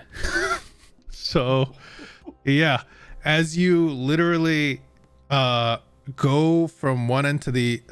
like zigzag back and forth. The first one, you feel the pain of it and you're like, it wakes you up. You're like, shit. You duck because of the rat. You take a step and you jump. You feel your feet land on something uneven and you feel it start to move and you tumble off of it and you feel it slam underneath, like behind you. You're clear. I keep on running forward in a zigzag jumping motion. You guys would see that Clover's about to run into the lake. What do you do? Friendship bracelet of saving his life tossed. I was gonna... You're just gonna toss the friendship bracelet? The glowing friendship bracelet at him. Oh, okay. I mean, if it's still glowing, Clover could see that at least. I'll say, because I thought everyone turned off the light when you were moving. Up to you. I can reactivate it because it's not a verbal thing to do it. Yeah, so. you could like reactivate it and kind of like wave it around or throw it at Clover. Light sticks like it already. Yeah. So you light up the friendship bracelet and Clover, that catches your eye and you look over and about like 15 feet away are your allies. And you realize when you stop, you were about 2 feet from the ledge. Okay. As The for rats do that too. as for Bloodbeard, I'm gonna need it to an acrobatics check, please. He has a fucked up leg. I don't know if that fucks with his jump or not. I don't think it does unless he's going for a dash. Because like you could do standing jumps, and these aren't super far. These are just more to see how graceful you are going from one of these opening spaces. Okay, 16. Still gonna hit. So he would have passed it if no one fell the first place. He takes 14 points of piercing damage. And he's gonna lose 4 points of maximum hit points. As he lands on the other side, I'll say it was good enough that a 1 check will do. As he lands on the other side, you all seem to realize why these roots are dangerous in the first place. What do you all do? Still silent. I'm wiping the tears from my eyes. I hand a flower to Tingle. Okay. Do you guys continue to move forward? Yeah. Okay. As you continue to move forward away from here, the steam starts to clear a bit. You could see as the steam starts to clear, it's kind of odd because you hear nothing. But as the steam's starting to clear on the far end of the lake, there is a waterfall. Pretty sizable waterfall at that. You should be able to hear the sounds, but you don't hear anything.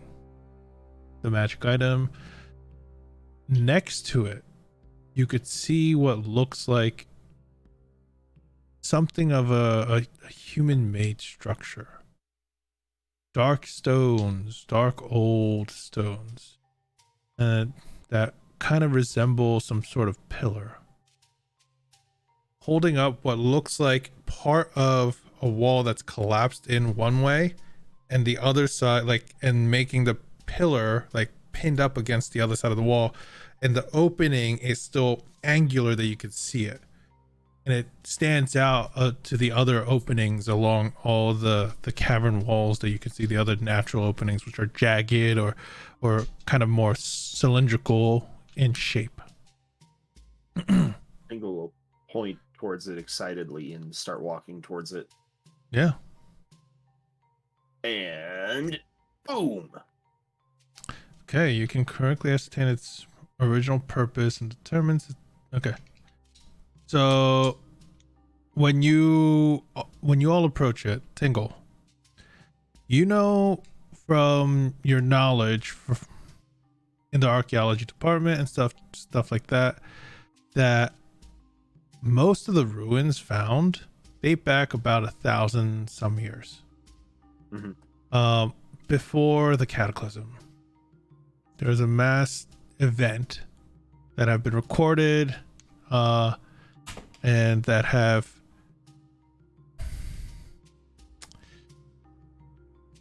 made people, that caused a lot of these ruins to appear in the first place.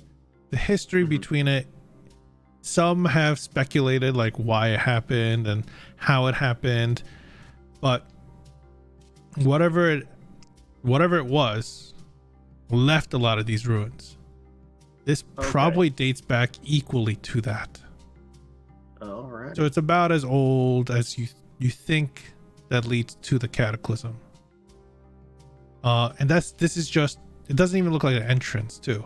This looks like almost like a large grand hall of sorts that must have collapsed and then but held in place. Maybe part of a keep or an individual's like large estate of sorts. Someone well known, well established. Someone wealthy. Yeah. Alrighty. So, well, guys can't hear Tingle say anything, but he's going to. Oh, you could very always put out the excitedly- light, by the way, and then the silence ends. I will let you know Okay, that. we got this. We'll put out the light. Okay. Guys, there's a whole bunch of like stuff in there probably because What? this looks like it was a rich guy's house. When you put out the light, it smells like farts for all of you. Oh, God. Tingle! Oh, It's God. bullshit. What are you talking about? Oh, my God. It's coming from you and you're asking how It's it's not. supposed. No, it's not. Look. And the little crabs will pop out of Tingle's armor, or spiders will pop out of Tingle's armor and have little perfume bottles that they start spraying around him. Yeah, nothing's gonna cover that up. That's not me. What the hell was up with those vines or the roots or whatever? What Oh, you guys was look that? like they really gotcha. Yeah, I don't feel so good right now. Did the rest of you make it okay? Fine. Oh yeah, got new springs in my boots. I think I did pretty good. Zubrik's like leaned over, like when you hit your funny bone, you just can't talk. Yeah. After I saw a Zubrik faceplant, all of the vines started to spread that area, so none of us really made it after that. It moved and tripped me. Okay. I didn't see that. You couldn't see anything. It was foggy. You did a great job, Zubrik. I haven't seen you jump that much since that trap like 6 years ago.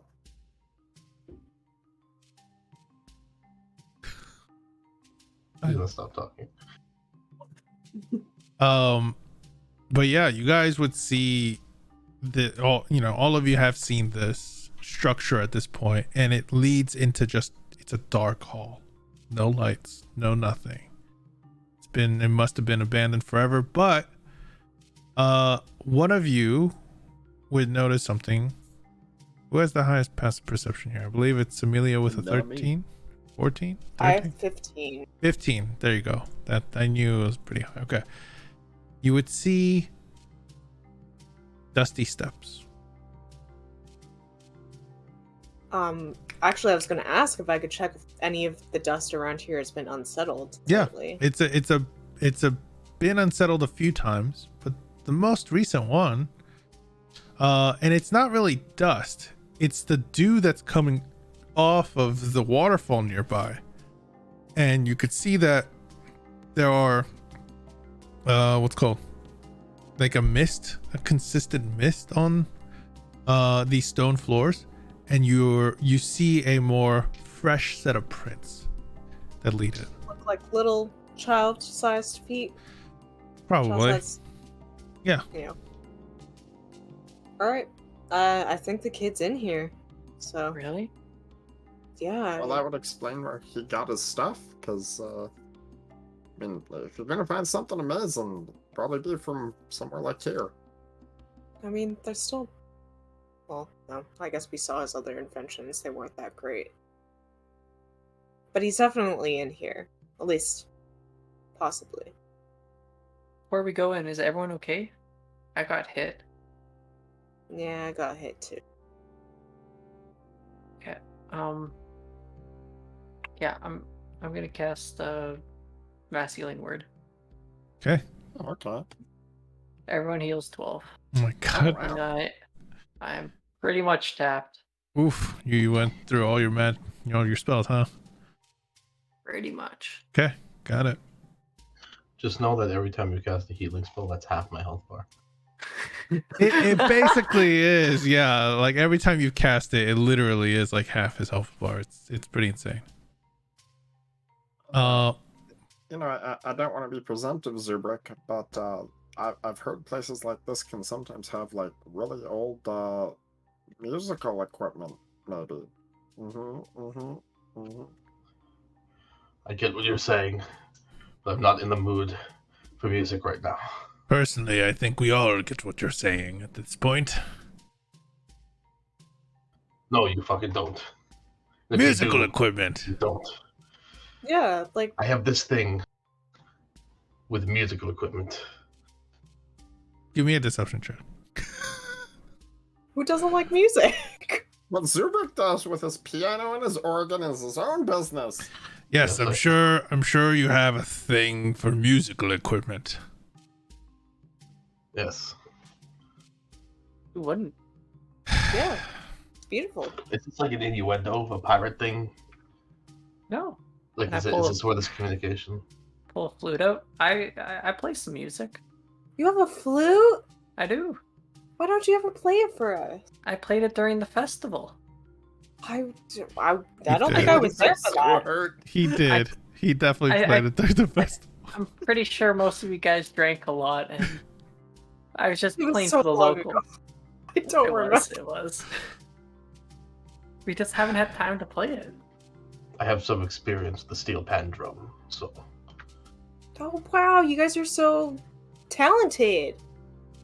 I mean, I can even do it. And the little jingle will play from some spiders holding violins that then explode.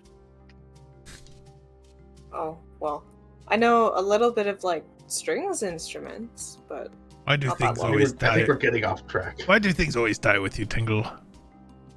I mean, they're not built to last. Nothing is. Emilio, at the end of the hall, there is something that was moving. With your exceptional dark vision, you could see it.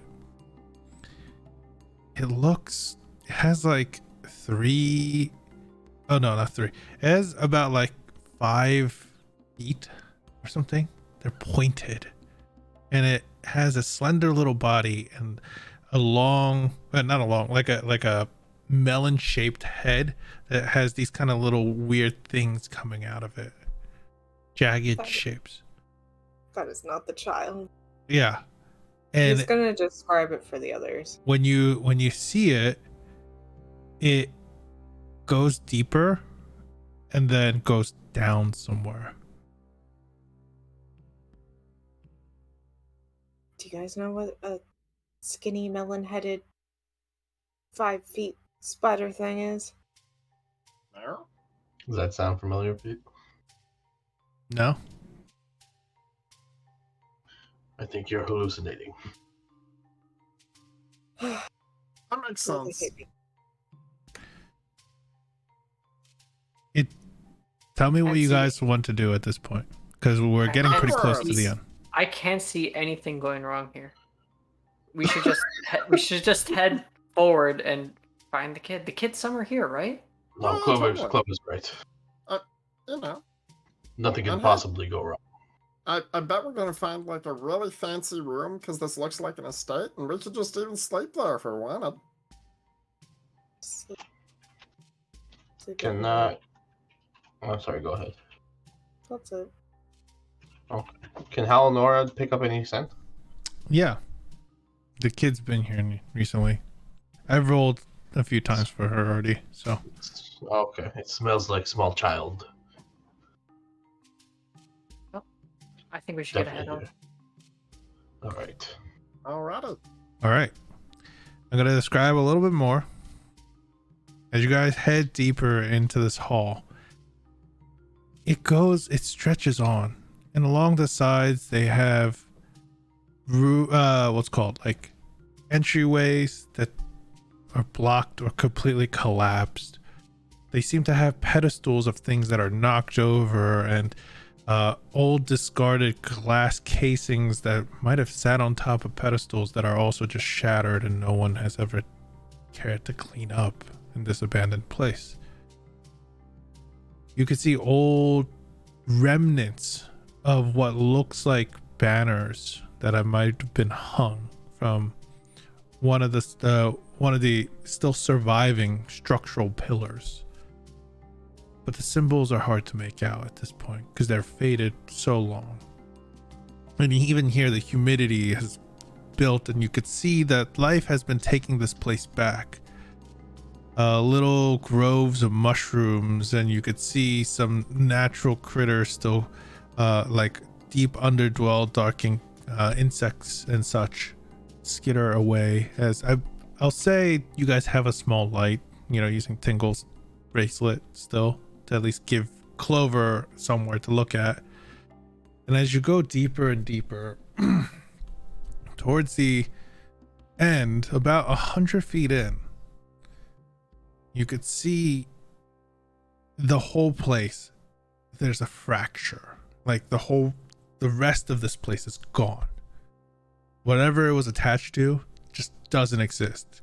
It's like the earth split, and this is like, it's just a massive earthen wall.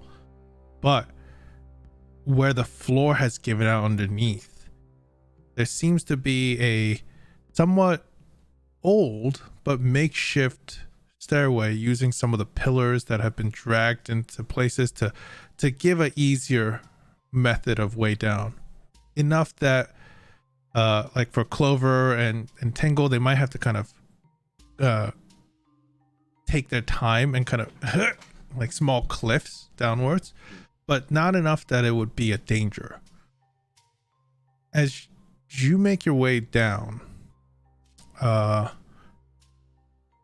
eventually you guys get to a hallway, and at the end of when you get down there, it's different in feeling. It doesn't look like the pristine kind of leftover carved rock. Instead, it's a bit rough,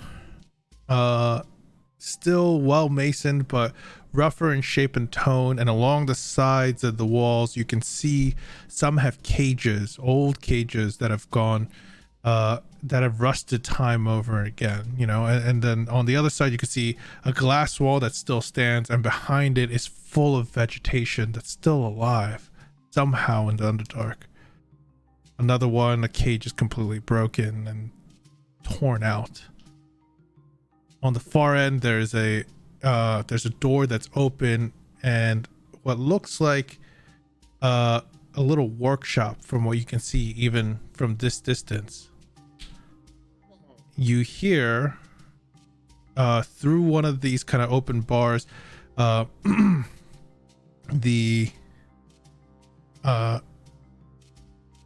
one of the bars that have kind of been torn open, you see this kind of mechanical amalgamation is what I can only describe it as. That the thing with 5 little pincer-like legs, a slender little body, and a large melon-like head with these kind of diodes coming off of it. It has multiple like eyes, a lot of it like glass eyes that seem to be fractured, most of them.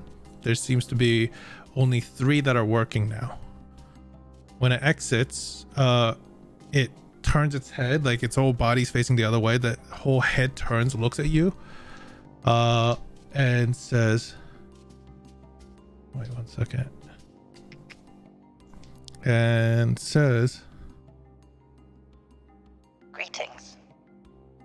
What are you doing in my lady's lap? I can't hear you. Can you not hear this? Hello? Mm-mm. No?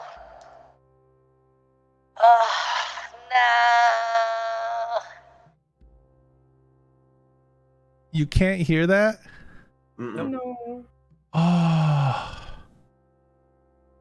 What function is making it do that? I found the perfect setting that I want to make this voice sound like. Testing. Nothing? We could hear like a It's all- split second at the start, but then It's- it didn't.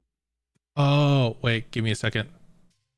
Let me just do this. I think it might be in the audio settings then. Yeah, it's on the stream, just not through Discord. Yeah.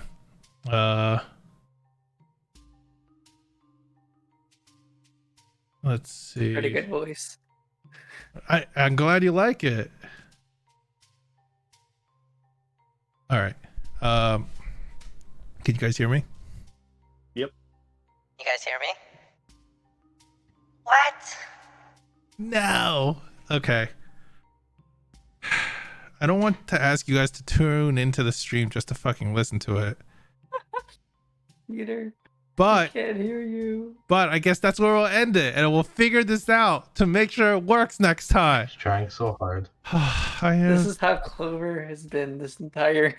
That's, It's like we haven't put that candle out at all. but either way, I have the voice still saved, so hopefully it works next time. But can't that's hear you. where we will Yeah. be picking up next week. This is like Zubrick trying Maybe to he explain can't this hear to us. Clover. Oh, sorry. I have push to talk on trying to work. Does this work? Testing. Anything? Nope. See, so we'll figure it out. I'll make it work next time. For some reason, the FX thing isn't working, but we'll figure it out. And next week we'll have it working, and you guys will see what this place is all about.